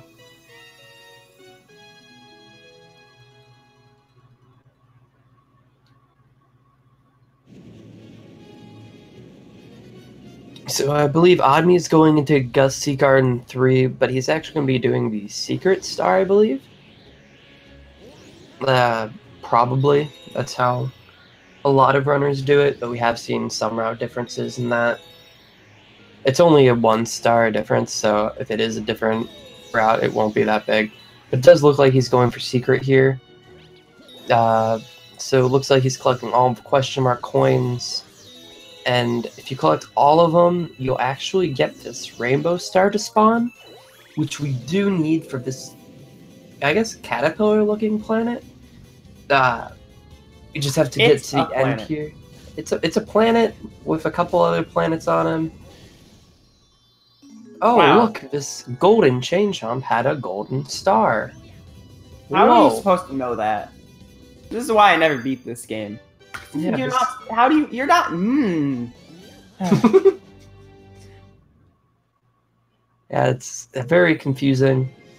Who knew that a golden chain jump might have a golden star? Nintendo was not very clear with that. Might need a patch, but I think we might be a bit late on that. Looks like Firebreather is having some issues with these moles. He might be able to back it up well, but it looks like he lost the mole. Yeah, lost the mole, so he's not sure where it is at all. Oh, found it. Got lucky with the mole, I think. Yep. Alright. So Admi is now actually going into Gusty Garden 3 and going to be completing Gusty Garden 3. It looks like he's collecting the question mark coins again, but it's because they're in the way and not because he's actually trying to collect them. Probably. So... Oh, okay. So there is a slight disagreement among runners. Jeez, I cannot speak. There's a slight disagreement amongst the runners. Oh my gosh. That, because it's never actually been timed, to my knowledge, whether getting the rainbow star for this planet right here is actually faster or not.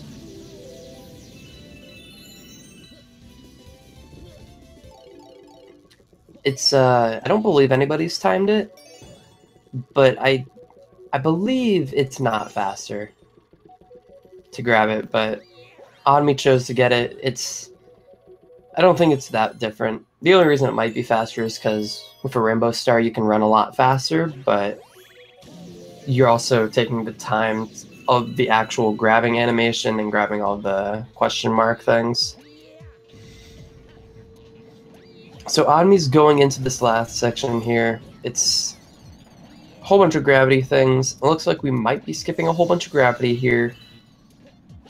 Yeah, we're doing that. Alright, he got it. So it Yeah. skips a couple of gravity switches. And it And it also looks cool. skips the cannons working as intended. Because gravity.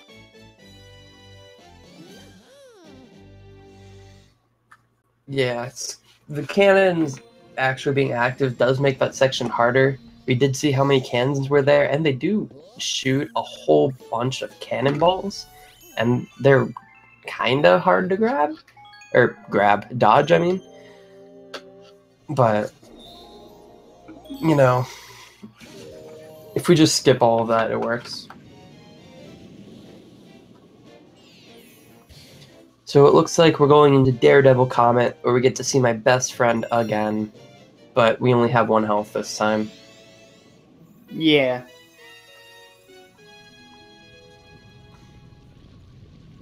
And just like the other Daredevil Comet we did earlier, we do get spawned right on this final boss planet. So we don't have to worry about dying as much as before, or I mean as much as you could, because the comets in general don't have checkpoints.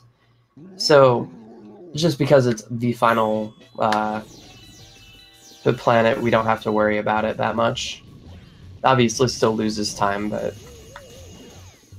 could be a lot worse. So it looks like Firebreather missed the question mark coin, which I don't think was intentional. So he does have to do Gusty Garden 3 first. Claire did that yesterday. Yeah, it's preference because you still do them both before the comet spawns, which is fine. However, it's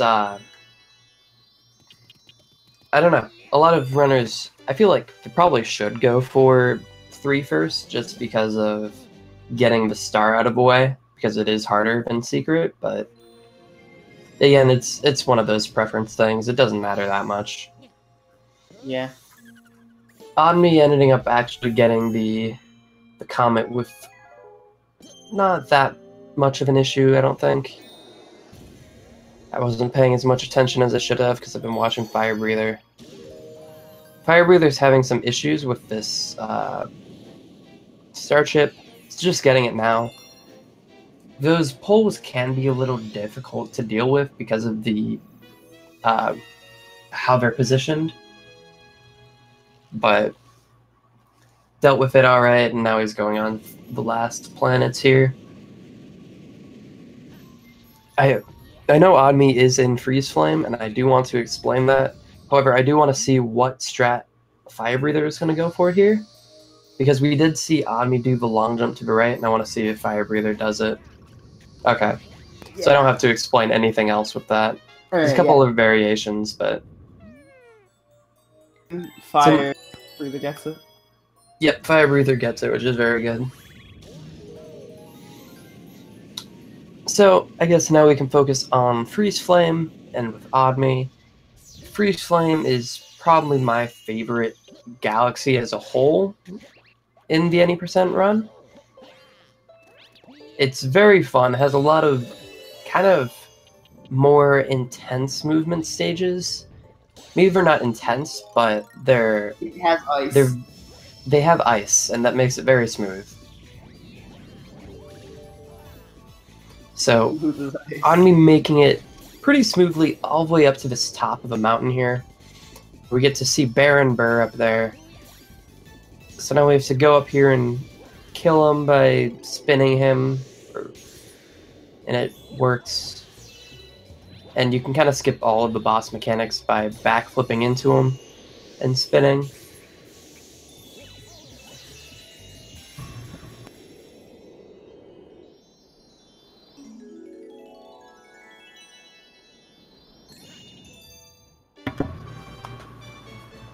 But Anami having a very clean fight overall, so it doesn't look like it's going to be that bad.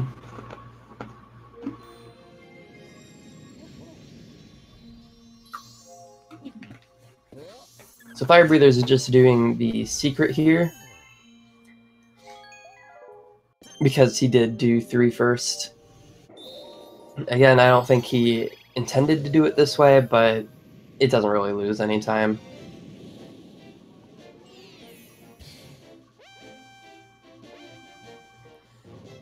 So Anami is going into Freeze Flame Comet, which is very strange actually, because we haven't actually seen this area before, and usually for comets we do see the area before we get it in a comet, but we get to race Luigi, Cosmic Luigi, in this area before we get to actually see it. Yeah. And if you're Claire, you never see this. If you're Claire, this is literally the only time you see this part of the stage. Admi is not Claire. So I mean, not a lot of people do it. I guess I want to clarify. For that other route that Claire was doing in the previous race, it is, at least as far as I know, and if I remember it correctly, it's possible to do with one player, but it is, I don't know, it's harder to do because Claire has a lot easier of a time getting the starbits with the 2-player mechanic, so doing that route is more beneficial, but it is harder with 1P because of the starbits in Battle Rock 2 or whatever. But we are going to see Admi going into Freeze Flame 2. Didn't have that many issues with the race at all. There was some weird gravity issue, but that wasn't that bad.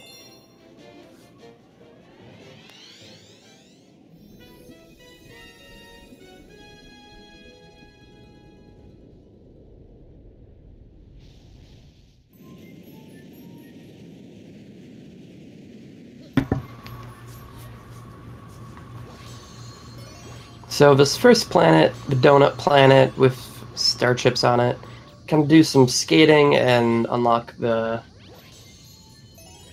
chips. Anami doing it very smoothly. Unlocking the launch star. It's a long jump right into it. Yep. And now we're in the flame. You know, you can't have freeze flame with only freeze. That's true.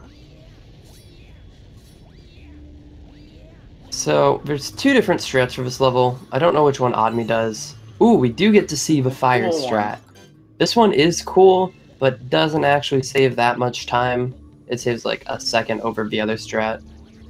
And so we get to lava boost all the way to the end here. Oh, Admi doing it a different way than what I'm used to seeing, which actually is a lot better. Huh. Yeah, that's pretty cool. So he just went, the only thing I was confused about was he went a lot more to the right than I'm used to seeing for that strat.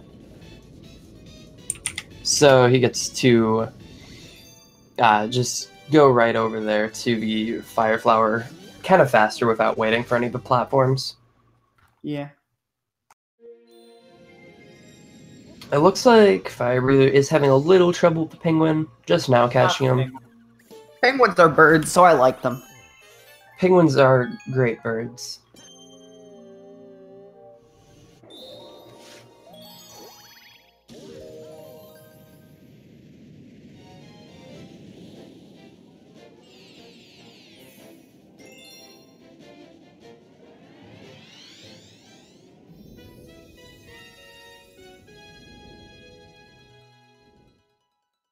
So now we get to see Admi actually going into Freeze Flame 3. Which had the ending. The ending of this is what the comet did look like. So we get to see, I don't know, the star is long and it's kind of cool. There's some cool mechanics in it, but it's really weird. Yeah. Pretty interesting, though. So we get to kind of see a mixture of the hot and cold, given the name Hot and Cold Collide. So here's the fire side. We can actually skip all of this side by just triple jumping over the wall. Thanks, Luigi. Firebreather's having a little bit of trouble, but this is cutting it close for Firebreather. Okay, it looks like he actually got it this time. You know what I just realized? What did you realize? This game is wild to watch upside down. What? This game is wild to watch upside down. I don't know why you're watching upside down, but I'm sure it is. I don't either. I'm trying to do something to keep my head in the really game. Tired.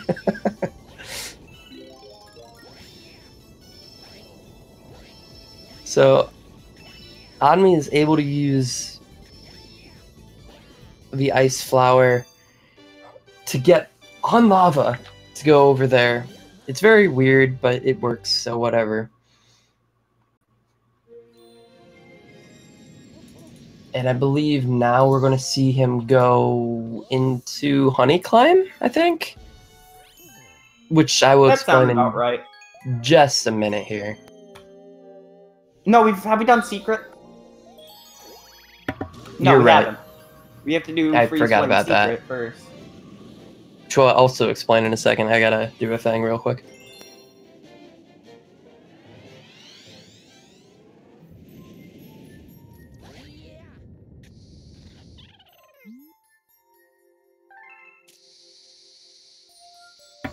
Alright, sorry. So, we get to see the beginning of Freeze Flame 1 again, which is not too exciting, but it's whatever. We get to see some more penguins, and penguins are always appreciated. Yes. So, now, instead of going the way we did before, we went left and did like a triple jump to go over there. We don't actually have to climb that part of the mountain. We have to climb the back side of the mountain. So we have to go to the right here. We get to do some slope momentum stuff where we just kind of walk up the slope and spin. It's the only really difficult part about this strat is just timing your spins. But now we're on the back side of the mountain and we have to climb it using the fire flower to break some snowmen. Yep. So there's a lot of moving platforms and stuff. There's a couple bats try to...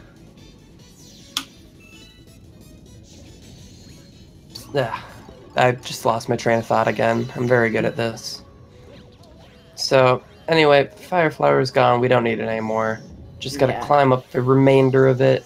You can skip all of those moving platforms over there just by doing that. On me having a fairly clean Free Slim Comet. Yeah, there we go. Really nice jumping. Which jumping is easy as Luigi. That's true. Jumping is very easy as Luigi. With probably Mario, easy you have as to do Mario. like a frame perfect combo.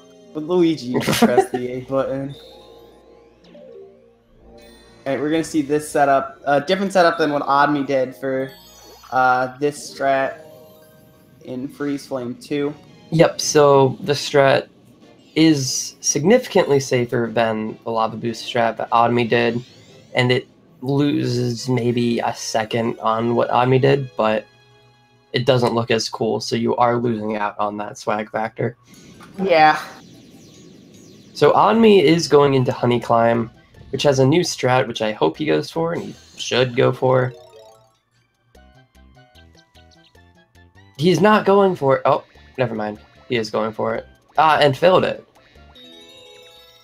So, Honey Climb has this new strat that Admi did just do. If you go against the wall, jump and then spin pretty quickly afterward, it gives you a whole bunch of height, and we're not entirely sure on how that works, but it works, so we use it. It's a cool thing, and it's not used anywhere else in the game.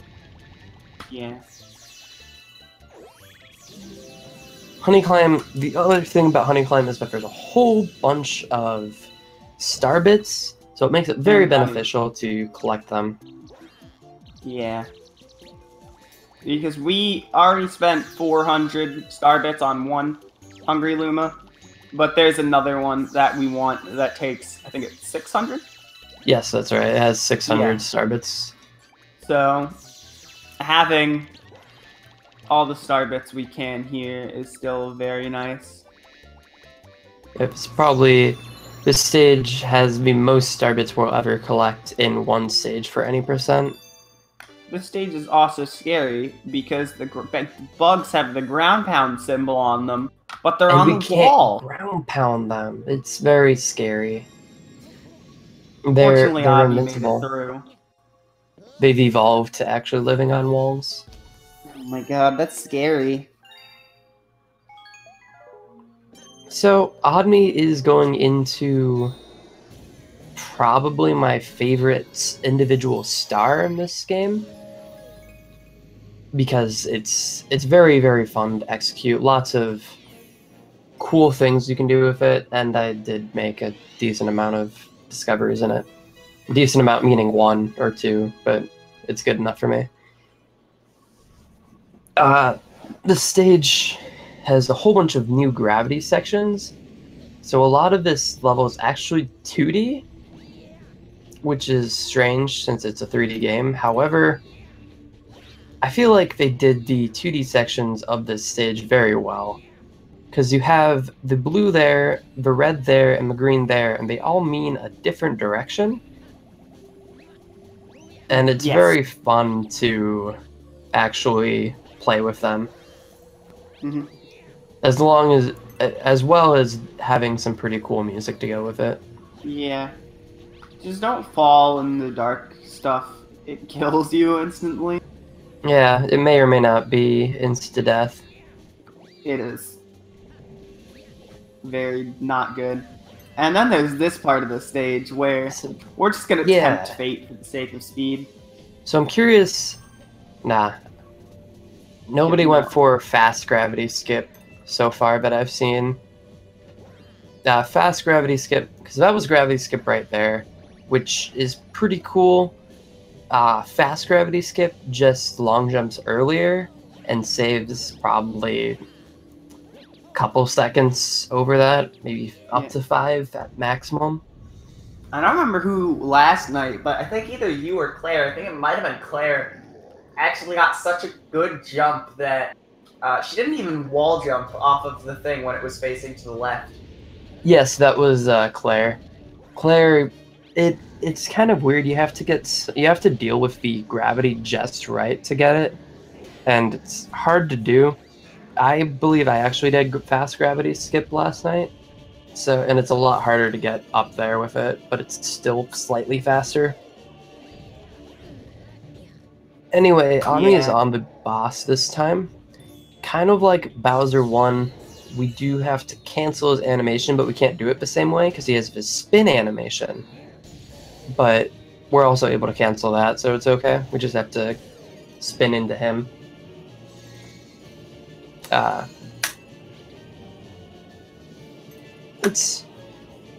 Oddme's having difficulties actually getting this spin. Bowser actually standing back up. Wow.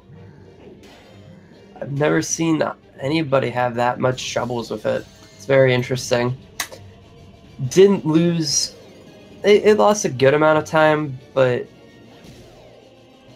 it's still not enough for Firebreather right now. Yeah. Oddme on phase 3 has to cancel 3 spins. Cancels them, but they restart anyway because of the way he canceled it. Getting hit. Has to cancel them again. Just giving up on canceling them, which is fair. Yeah. Just wants to get the hit and end the fight. Definitely reasonable. Missing the tail. This might be the start of the downfall of Oddme. If he continues making mistakes like that, he lost maybe 25, 30 seconds on that, which sadly isn't enough right now for Firebreather, because Firebreather is probably still a few minutes behind. But if Onmi does continue making those types of mistakes in the rest of the engine room, which is where we're going next, then we're not going to be... This race will be a lot closer if it continues like that.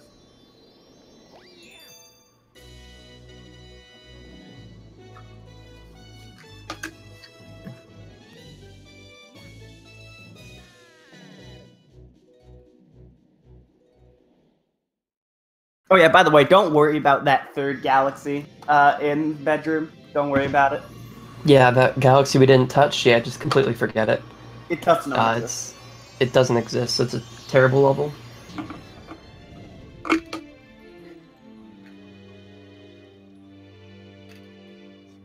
So now we actually unlocked the engine room, which is the final dome that we're going to final new dome that we're going to see in this run. And it's actually required that you unlock this dome for any percent, because the engine room actually has the engine for the observatory, which is needed to travel. So now Rosalina is going to tell us that they've found the location, and now we just need some more power so we can get there.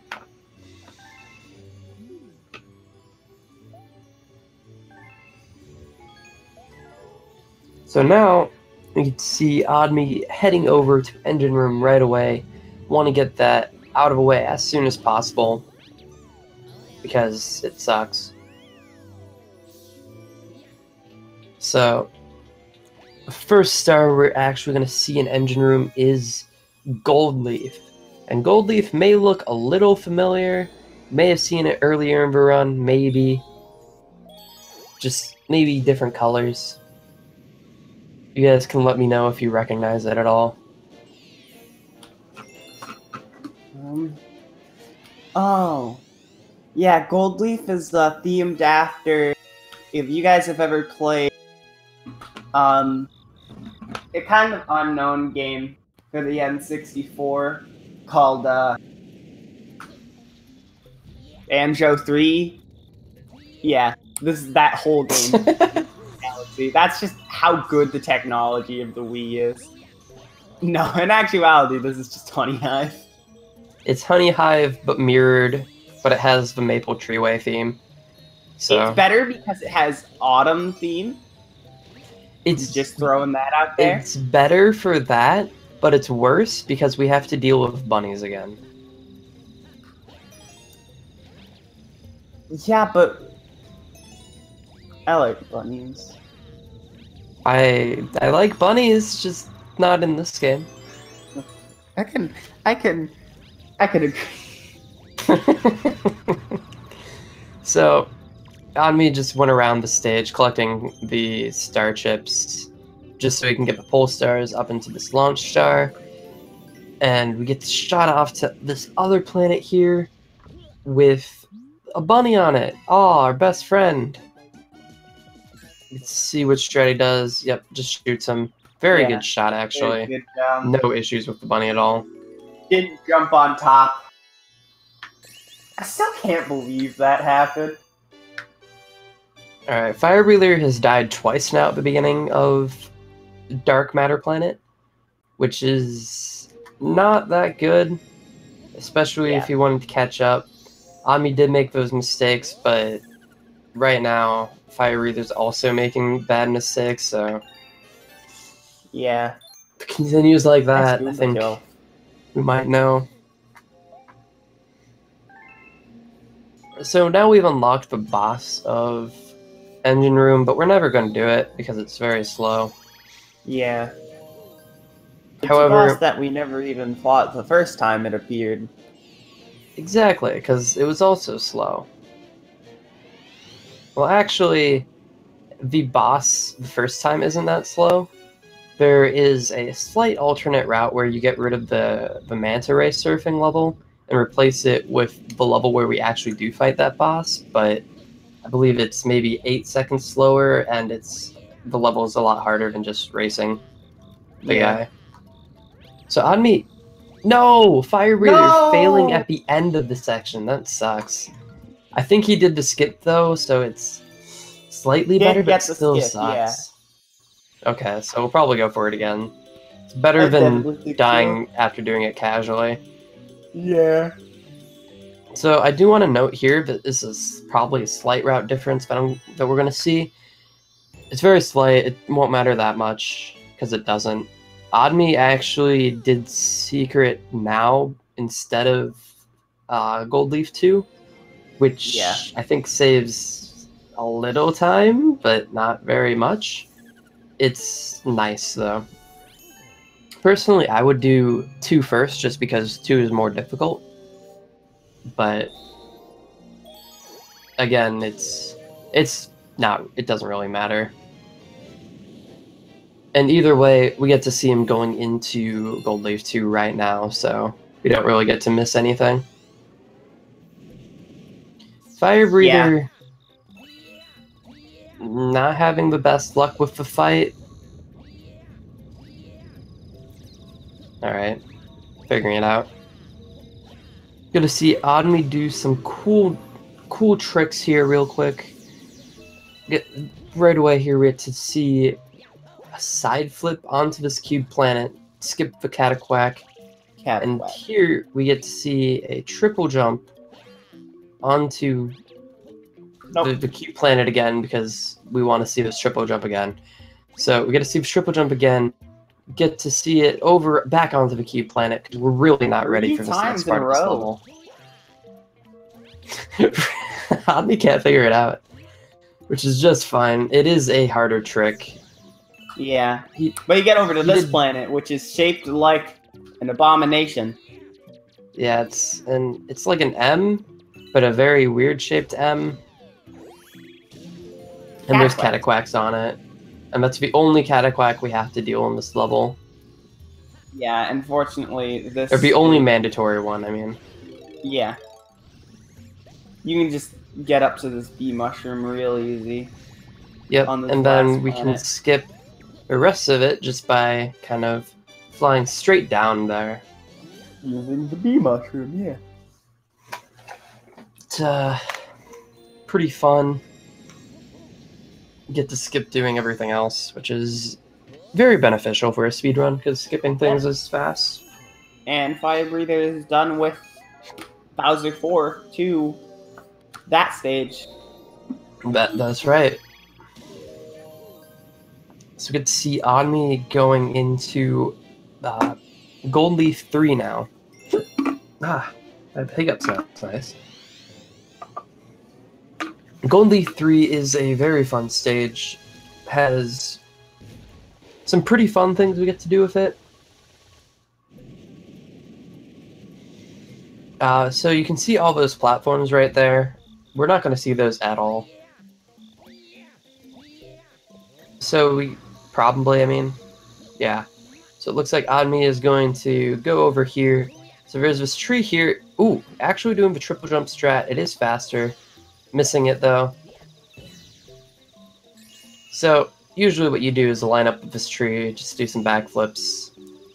Which Oddme is having a bit of trouble with. Understandable though, it is some weird positioning with Luigi's shadow. Anyway, usually you'd have to go all the way around, which you can see with those platforms. But if you backflip off the tree correctly, you can kind of skip all of that and get right up here. And usually for this area, you need the bee mushroom, but with some precise wall jumps, you can get up there pretty quickly. Oddme getting the cutscene skip there, if you let the vine push you all the way off, then it shoves you right into a cutscene that would activate this guy. However, if you're able to spin fast enough, you're able to avoid that cutscene box altogether. So you skip watching that cutscene and the boss never activates, so you never have to deal with the active fight, which has a whole bunch of water bubbles. Oddme on the wrong side, which is okay. He could have accidentally activated the cutscene, which he which is why he took the route across that he did. If he went left instead of just straight across, he probably would have hit the cutscene.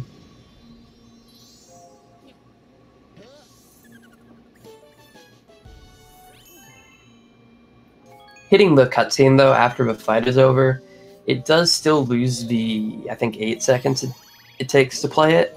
However, you don't actually have to ever deal with the active boss, which is just a quality of life thing in general.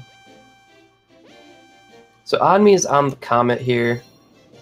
We get to see Cosmic Luigi for the 3rd time so far, I think. Yeah, 3rd time. And it's right there. Oh, that kind of looks like the same thing we just did. Remember all those platforms? It's going to tell us to go on those again. Fun. I love platforms in my platforming. Video games. But we don't like that because that takes a long time.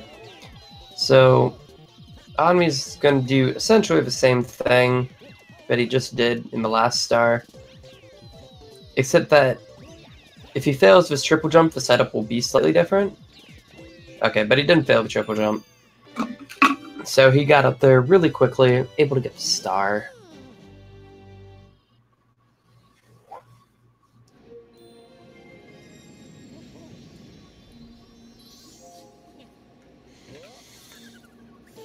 So I believe that's all of Gold Leaf, unless if I'm totally forgetting something. But Comet should be the last star. Yeah. We're going to be moving on to Toy Time now. Toy Time. So this is an actual route difference, and it's also, again, preference and doesn't lose any time.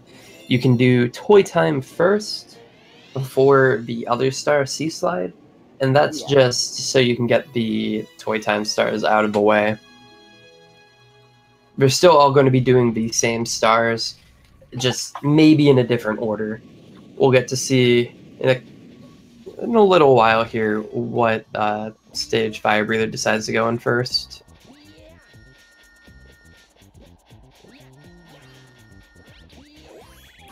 So, Toy Time 1. It's a fairly long... Admi is not collecting Starbits? Huh. Okay, so anyway, I want to explain Toy Time 1 real quick.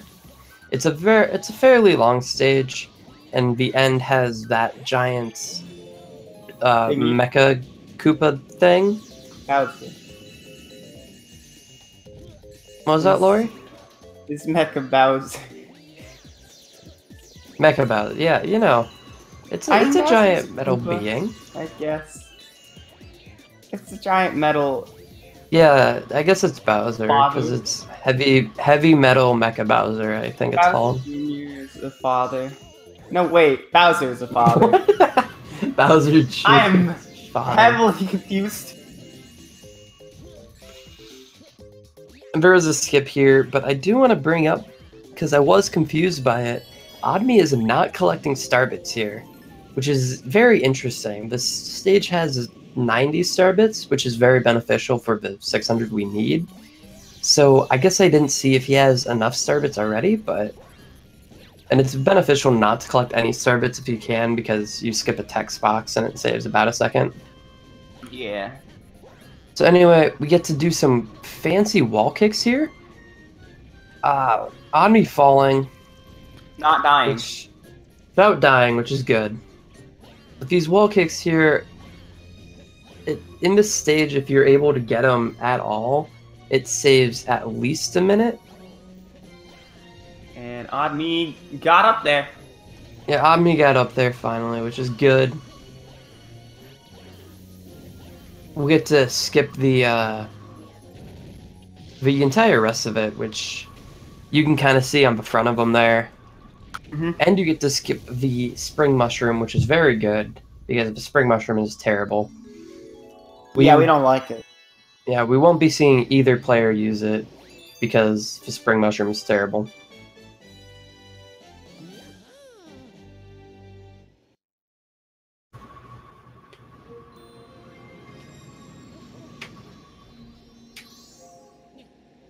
So I believe I guess I don't know which star is next because of Toy Time first. I'm not sure what star shows up next. So I think we'll be doing Secret. Yeah. I think we're going to be doing Secret now. That sounds like it makes the most sense. Yeah, it's either Secret or 2, and it's probably Secret. So we do get to see Toy Time 2, which has this wonderful planet that we kind of can forget about. And there's Mario. We don't get to see that yet because we're not to that star yet. So for the Secret, we get to see one of those hungry Lumas again. And we like those, and we have to feed those guys with star bits. So Ami's going to collect 50 star bits here, which he has right now, as indicated by the 1-up signal. And just basically rushes over to the hungry Luma, so we don't have to deal with the rest of it.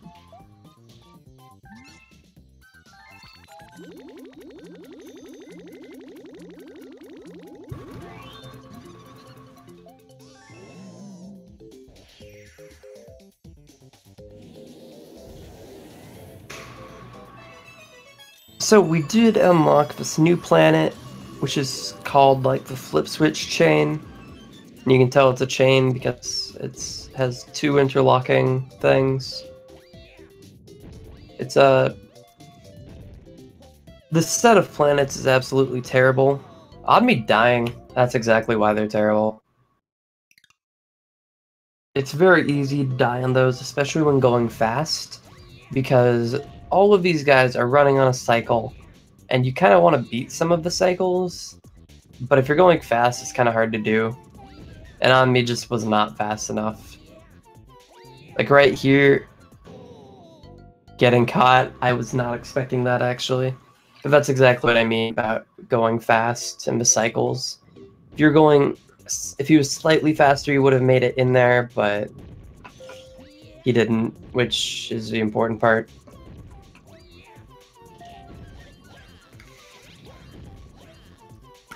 Yeah.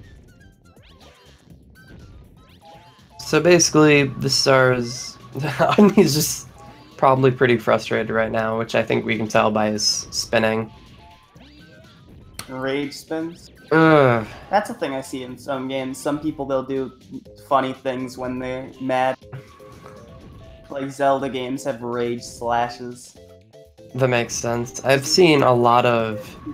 I watch a lot more Mario 64 than anything.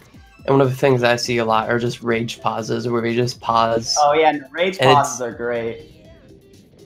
And it's really funny because it's usually right after a fail, and then they pause and leave it on the pause screen, and then they like roll their eyes and then unpause it. On me, looking like he's getting to the end here, getting kind of irritated with. On me potentially could soft lock here. Oh, what? Not soft blocking though. We're good. What happened? He's taking his time, not very happy with it. Jeez. So there is a soft lock there. What happens is you get hit from the spikes there, and you get caught in between the 2 panels, 2 flip switch things, and you can't get out. You have to reset. It's terrible. It's only happened once, to my knowledge, but it's still terrible. Firebreather losing the Cosmic Race. That's not good. Yeah, that's what happens when you lose a Cosmic Race. You just die. Which is... I like how the Cosmic Luigi just sits on the star. Yeah.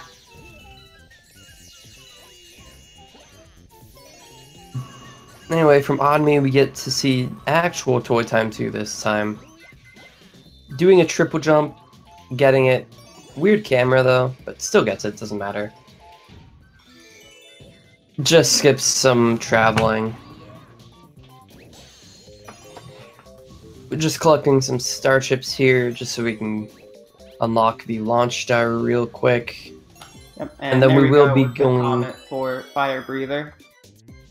Oh, that's good. Failing that comet does take a while because you have to wait.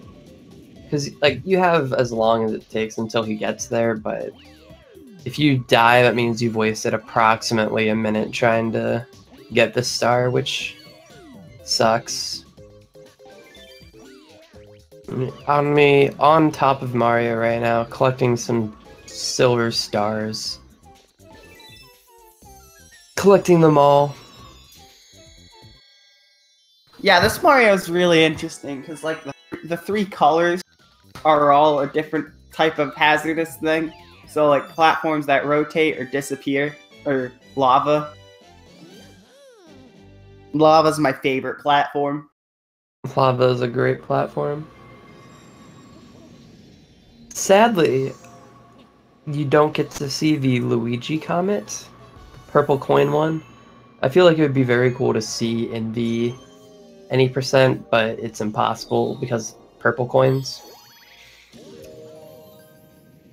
And we are actually seeing Firebreather doing the Toy Time route first,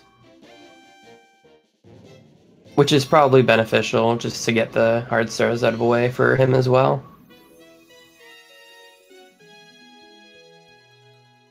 And now we get to see the flip switch chain that killed on me twice again, but now the enemies move faster.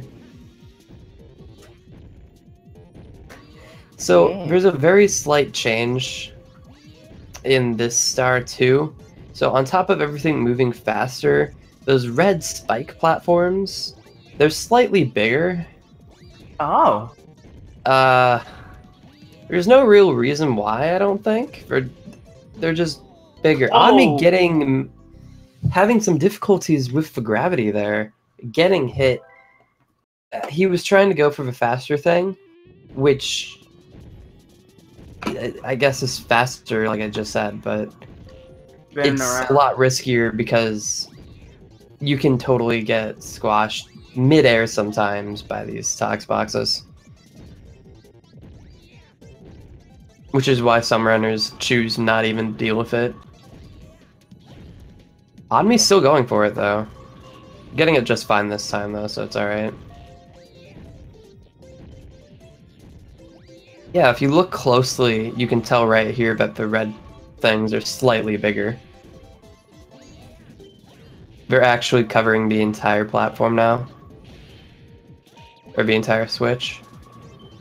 It's a very minor change, and I'm not sure why they did it, but whatever. Admi getting all the switches to turn green, getting the star to spawn. Only dying once this time, which is an improvement over the 2 deaths in Toy Time Secret, but still sucks. But now he's actually out of Toy Time, and we get to see some auto-scrolling action, which we love.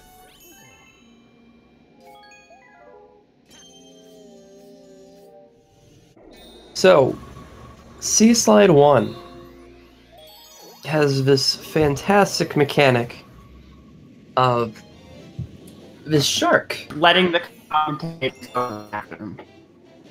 That's what the mechanic is.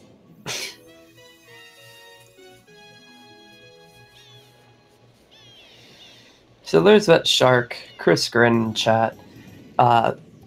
It's just a huge auto-scroller around this entire level.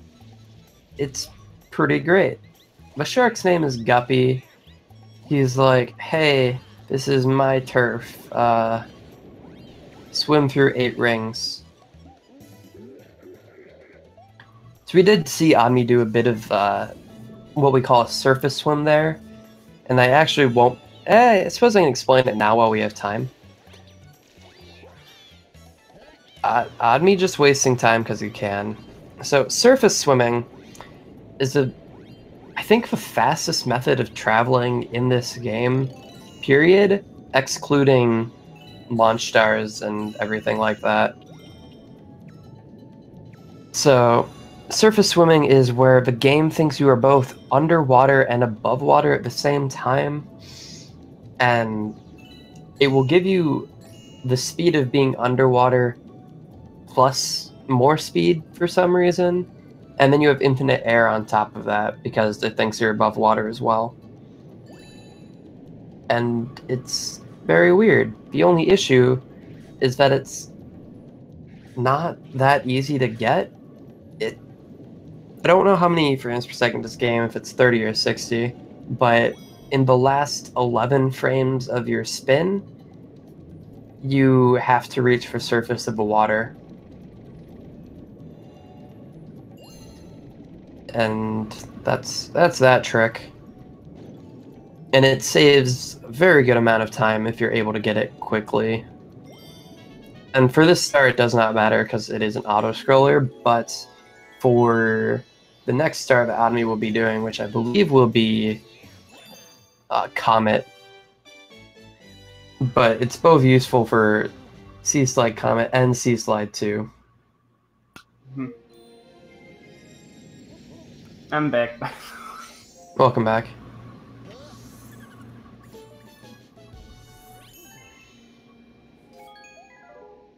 So yeah, that's what I was hinting at like 12 years ago during Beach Bowl. Was swimming. Yeah, I think this is the only water level we actually get to see it, because it's the only place with enough flat water to justify doing it. I mean, we did get to see it very, very slightly, or an attempt for it in Beach Bowl, but it saves a maximum of like 2 seconds to do it there. But here we are, Sea Slide Comet. We get to see Cosmic Luigi for the final time, and we basically have to race into the end like every other one, but this time, instead of taking a huge shortcut, we can use glitches to our advantage. So that surface swim I just spent the entire auto-scroller explaining, we get to see right here. We get to see how fast it is. Admi actually getting lucky and getting it right away, which saves just a little time and not having to spend time kind of going out of water and back in the water. But that Comet actually went super well, getting it first try and everything. So now we get the final star of Engine Room that we're going to be seeing, and this will be Sea Slide 2, which is basically using surface swims to cheat in another race, but this time against penguins.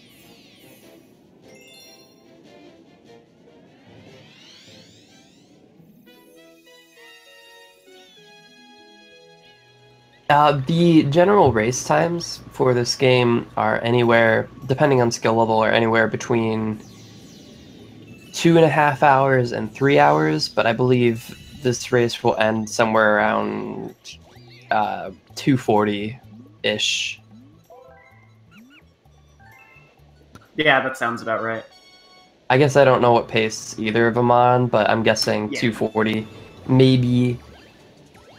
Alias saying 2:55 at worst in chat, but that makes sense. Yeah. I don't think it'll. That's at worst, yeah, but I'm not expecting. At worst, yeah, definitely. I'm not expecting that. Yeah. Admi, because I was getting distracted, Admi did get the right away surface swim, which helps a good amount because you surface swim right away. Besides doing the setup that we might see here at the end,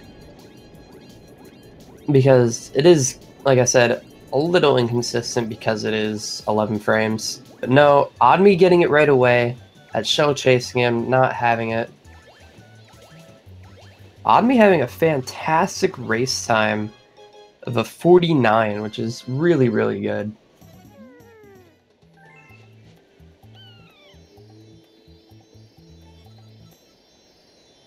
But he beat the penguins. Penguin has a star, so he's going to grab the star and keep going. So that is the last star of Engine Room. So we finally get to see those other stars we skipped in Kitchen. Oh no. I don't know how far in the stage that was. It looked pretty far.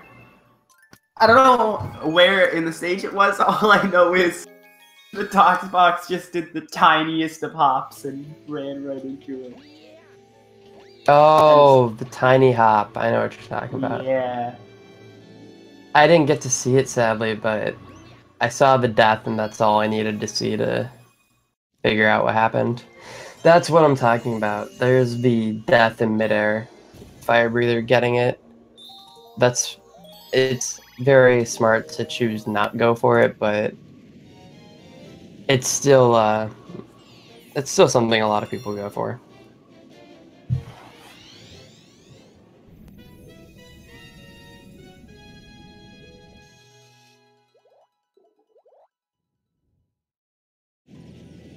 So Admi is going into buoy base 1. And it's up to him if he's getting buoy base 1 or buoy base secret first. They are interchangeable, like a couple other stars that I said earlier. But it looks like he's going for buoy base 1. So you have to take this torpedo TED and hit this giant weight thing, which is holding down some of the level, as we can see here. There it goes. Sadly, there's no way to skip that. It would be very nice if we could figure something out, but don't think it will happen. So now we have to climb this tower here. It can be scary. There's a lot of kind of doing what Agni did there, using the side of the tower to kind of jump upwards. And now, whole star pieces are actually terrible.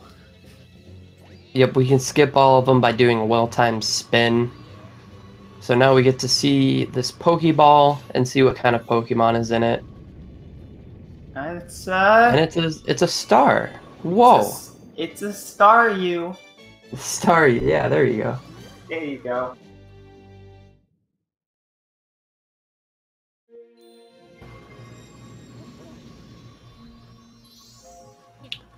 So it looks like we're gonna be. Ani's gonna jump right back into buoy base and get the secret star, which is significantly shorter. And by significantly, I mean both short stars, so it's not that much shorter, but I will be right back. I have to do things. Okay, well, that's fine, because all we have going on is an auto-scroller and buoy base secret. So while Firebreather is having to get the 8 rings,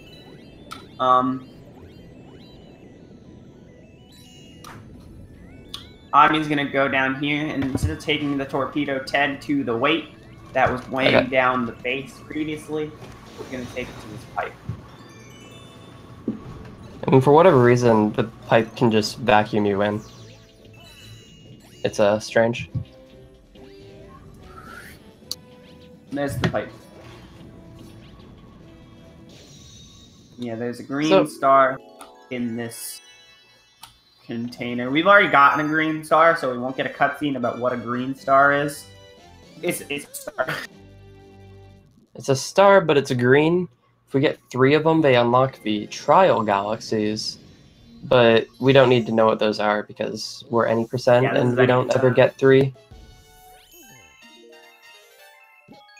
The only thing we need to know is when we collect our first green star, we do get a cutscene that brings us to the observatory.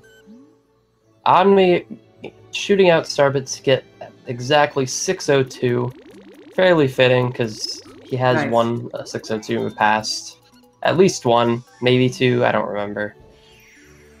But I think 2? I don't remember either. I know he's won at least 1, because I remember him being really happy he did, but... Yeah. Opting not to go for 601 starbits instead.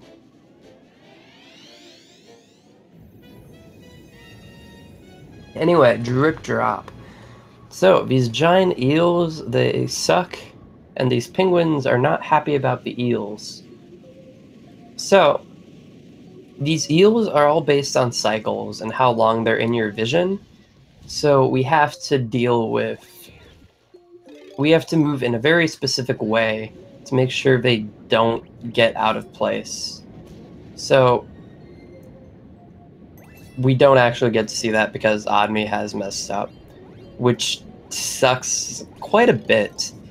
Messing up the cycles in this level was a lot worse than you might think, because even though the eels do, I believe, move in a set pattern, actually finding the eels is terrible because of the camera thing I just mentioned. It's hard to tell where they are because we don't know how long they've actually been in the field of view. Mm-hmm. But Ami dealing with it the best he can, though. Yeah.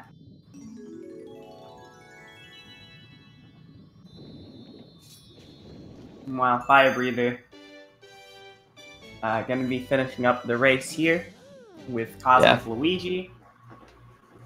Yeah, the Cosmic Clone was kind of catching up to him, but he still beat it, so it doesn't matter that much. Looks like he did take the turtle shell, I believe, so he didn't have to deal with the surface swims at all, which is just fine.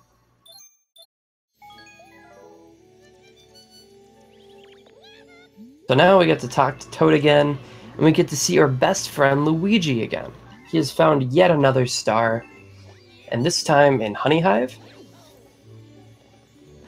So we get to go one last trip to the terrace here, and go check out Honey Climb for a final time. And like I mentioned earlier, all the way back in Battle Rock Luigi, the reason we did that one was so we could actually unlock this one. And this one is short enough to make up for that time loss.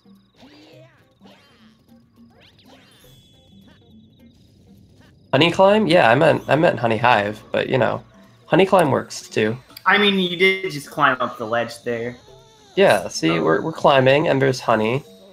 I mean, yeah.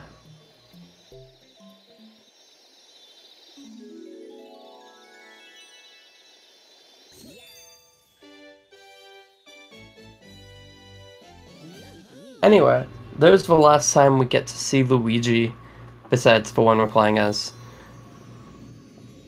But now... Yeah, no, there's no more Luigi for the rest of this game.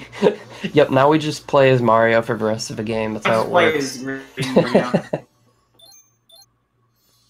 My favorite Smash costume. So now the Comet Observatory can fly again. And it's time. Do you want to go to the location of your special one at the center of the universe? And we, of course, say yes. So... yeah, now we that's get to where Bowser is. We want to fight Bowser. Most importantly, that's where our princess is. No, Bowser's more important. It's the eye of the tiger. It's the thrill of the fight.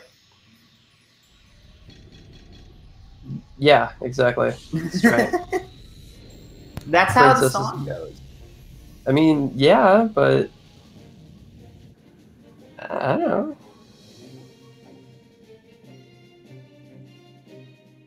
So it looks like Firebreather is just now getting out of engine room.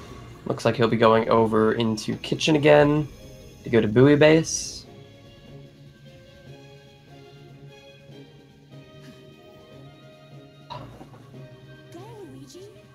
Go, Luigi!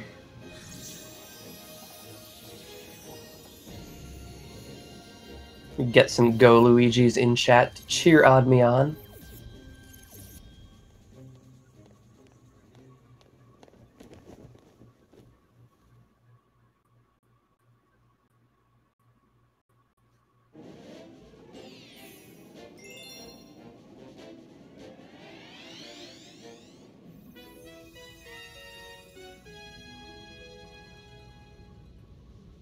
So, Fate of the Universe. We are on the final stage. So, here, there is a... Whoa. Okay. That was cool. That was cool, but not fast. Feels bad, man. Yeah, so which is not good. When right at the beginning of the stage, there is a cycle that you can make early. Yeah, so all these gravity spotlight things, there's an early cycle you can make, which Admi is attempting to reach but didn't make, which is all right. It does lose, I think, a maximum of 15 seconds, but I have not confirmed that timing. It's somewhere around there though. Yeah. 10 to 15. But it doesn't matter that much. You saw some lava boost skip. Yeah, to avoid.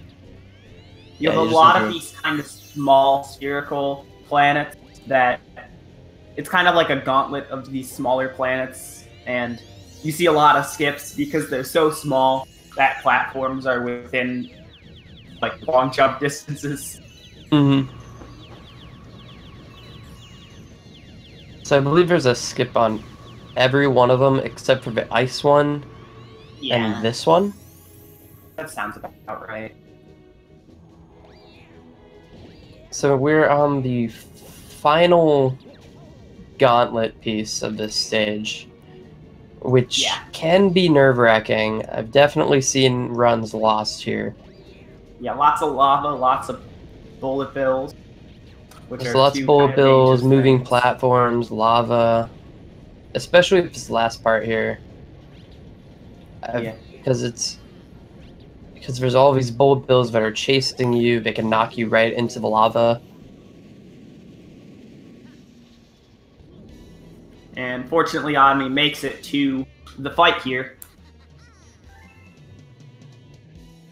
So it looks like Admi is on pace for sub 240, which is very good. But, of course, we're not entirely sure because the entire fight still has to go down. We have seen mistakes made that did lose a good amount of time in this fight here, so we'll have to see how it goes.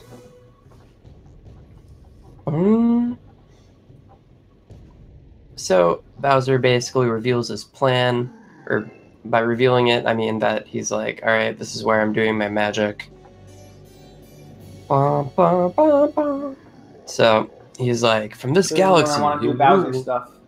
Yeah, he wants to rule everything because he's evil. Yeah. And that leads us to this 3-phase fight, where Bowser actually does some different stuff, like yeah, turn it's into exciting. A boulder. He turns into a boulder where his face kind of sticks out, and it's you just kind of have to spin at his face. Which, if you just stand the right amount of distance from Bowser, you don't even have to move or deal with it. So that planet's pretty easy. This planet's even easier. You gotta see all these rubber tree things, and you can knock him right into him before he even starts shooting fireballs or doing anything. So like that, you can skip all of the phases on this planet just because of that. Went really well. So now we're on to the final planet here. So this planet looks familiar, like every other Bowser fight. So this time we don't have a lot to do with him. However, we can damage boost, which didn't look beneficial, but usually he goes into a double shell spike ball thing, which can waste a lot of time and can be very dangerous. But if we take some damage, he'll jump out of that and instead start doing the ground pounds, which we'll see here again more clearly, or not, because Bowser decided to destroy the fireballs. But either way, basically it skips a little bit of the rolling that Bowser did, which is good to skip because that rolling is dumb. Yeah, it is looking like Admi is getting a sub 240, which is still very good for a race. He did make a decent amount of mistakes, but still not a bad time. Looks like Firebreather's having some trouble with the eels here, which does suck, but yeah. It's already too late anyway, so With yeah. Otomy coming in with the finish. Yep, so it looks like Really Otomy's soon. getting... I'm getting a 239.51. Oh my god. What a meme.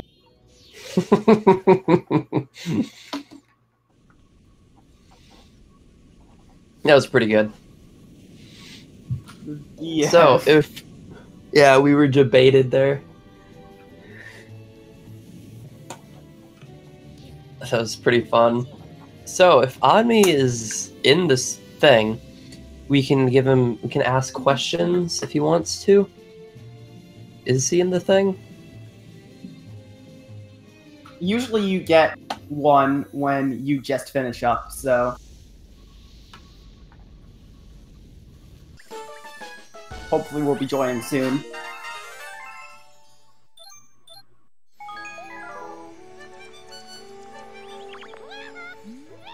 And now Firebreather are gonna go get their letter for the 60th star.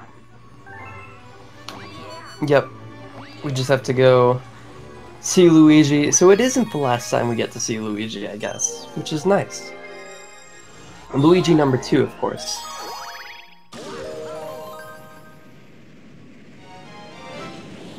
So we get to do honey climb, quote unquote. Oh, hello.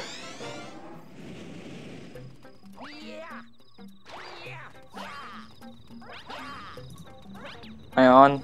Hello. Yes, hi. Hi. That was Hey, interesting. You got a sub? yeah, it was. I'm gonna eat rabbits for dinner, by the way. Oh, no.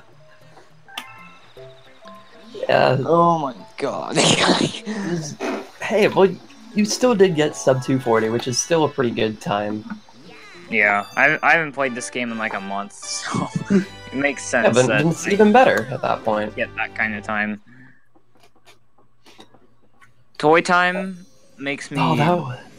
Jeez. Toy- I hate toy I was time expecting so you to much. do something like Claire did last night. Did you watch the race last night? No, I didn't. Claire was doing really good and then lost a lot of time on buoy base.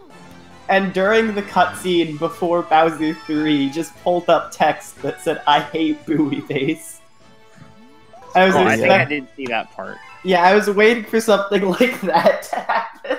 I didn't have time to type in text during the cutscene. That's fair, yeah. That makes sense. But at least I'm a normal runner who doesn't die on buoy base. That's good. Unlike everybody else, for some reason, is dying on buoy base recently. Yeah, a lot of people have been. It's very weird. But, whatever.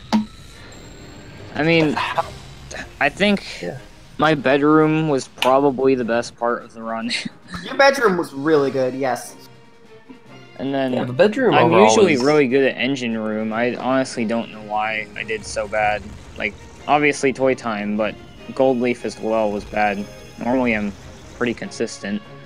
No, I remember that because the last tournament that Galaxy had, during our race actually, you caught up significantly in engine room, and I believe that's completely because of the your consistency for 120.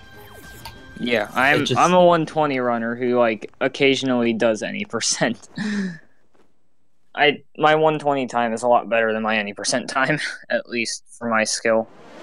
Yeah, exactly. But what do you think? What was the worst mistake you made? What do you think was the worst one? The worst mistake I made, there's only maybe like 3 things. No, I'm kidding. I made a lot of mistakes that weren't the game's fault. Bunnies and Gateway obviously were really bad just because I haven't practiced those. I practiced Space Junk 1, Honey Hive 1, and Good Egg 1, and that was it. It's a good practice routine. But I'm really glad, aside from Sludgy Hop on Space Junk Comet, I'm glad those went somewhat well. My early game was just kind of all over the place. Some parts were good, some parts were really sloppy. Beach Bowl, I think Beach Bowl Comet was definitely the biggest time loss for me because that was second time I missed the skip, I spun too early, so that was entirely my fault. The first time I missed it, I don't know what happened. Yeah. It was always suck when you fail it. I expected you actually after the 2 fails to go for the normal strat where you just go all the way around, but I'm not that low. I'm not gonna lower myself that low. If I know how to do a trick and I keep failing it, I'm just gonna keep going for it. I mean, that makes sense. I just wasn't sure how much time you were going to be willing to lose, but I mean, I get it. It makes sense. Let's just turn this into a 120 tourney, please. No, I'm gonna lose. I don't want to do that. Yeah, GG to Firebreather. I was honestly like kind of hoping he'd win after all the mistakes I made. You were hoping he'd win so you could face Claire in loser's bracket. See, Claire's seeding's just unfair because her any percent PB before the seeding was finished was with the 120 route. That's true. Just any percent is lame. Again, disagree. Yeah, no, but I feel like, I don't know, she does have the skill for, I think somebody was saying like the skill for like sub 230, which I think is true for you as well. It's just... I just need JP. That's really it. JP, yeah. It's JP and just actually playing, I don't know. Like, it's like a mix of consistency and doing the very fastest things, because in 120, it's so much longer that you don't have to do the fastest things to get the best time. Yeah, I wouldn't say grind, but I do take 120 a lot more seriously than any percent, and that's how I was able to get sub 6. Like, if I had the same mindset for 120 that I do for any percent, I'd probably have like a 605 by now. But I care a lot more about that category. But who knows, maybe I'll take any percent seriously at some point, go for like a 229 or something. Everyone's once I get doing JP. it now. But it's all the rage. Right now I'm only really playing this game for the tourney. I still want to focus on Odyssey, obviously. Yeah, you've been getting pretty good times. And I actually don't have the stream pulled up, so I don't know where Firebreather is. Firebreather's currently fighting Bowser. Yeah, they won the fight. Alright, and I hate to do it because, like, since the race is going on, but I do have to actually head out. I have work in 8 minutes. Oh no. So I gotta actually head out. Anyway, the race was very entertaining. Even though there was some big mistakes, it was very good. You both did pretty well, even though the big mistakes happened. I'm very glad I didn't reset at the end. I was planning that ahead of time, but I had a little scare that I was gonna actually hit yes. That would have been the funniest thing. Like, not from your standpoint, but from like a spectator standpoint. Omni resetting at the end for no reason, not sure why. Would have won.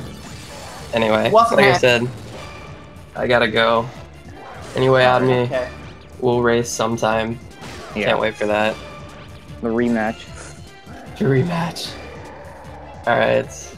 Have a good day, everybody. See ya.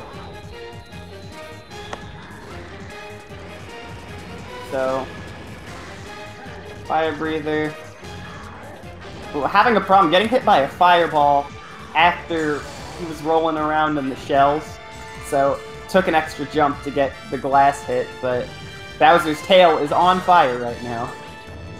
Firebreather, so... I'm not leaving, stop. Artemis was leaving.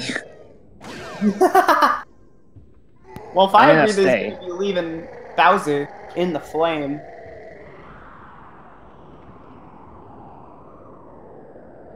But I do think I will leave the Discord call, though. I'll stay in chat, though. Yeah. Which is fine, because we unfortunately won't have time to talk to Firebreather once this race is over.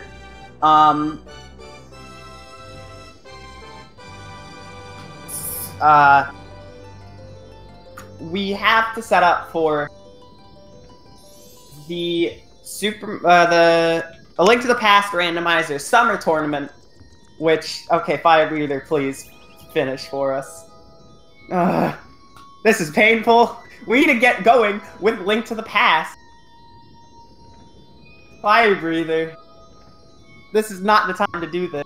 I guess I'll just take this time before Firebreather actually jumps into the start to say thank you everybody for coming out for this race.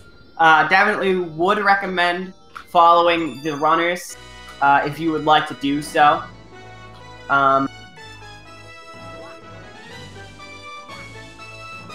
Also, if you enjoyed what the commentators did, you can check them out as well. And with Firebreather done,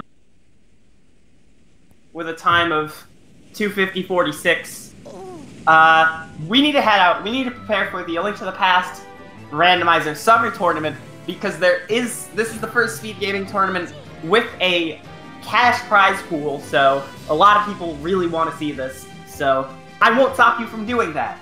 Thank you everybody for coming out today. Once again, we have 2 more races of this game today. Yes, next match is on Speed Gaming 5 at 7 BST. I'm not sure what that is Eastern time. I can quickly check. So next match is on at 2 p.m., so in about 2 hours on Speed Gaming 5. And then the next match after that is at 8 p.m. Eastern, so around 8 hours. I'm also going to be on commentary for that on the main Speed Gaming channel. So if you guys want to check out more Galaxy, we have 2 more races. But thank you, and I will be moving on. I will be moving, and enjoy your Link to the Past randomizer.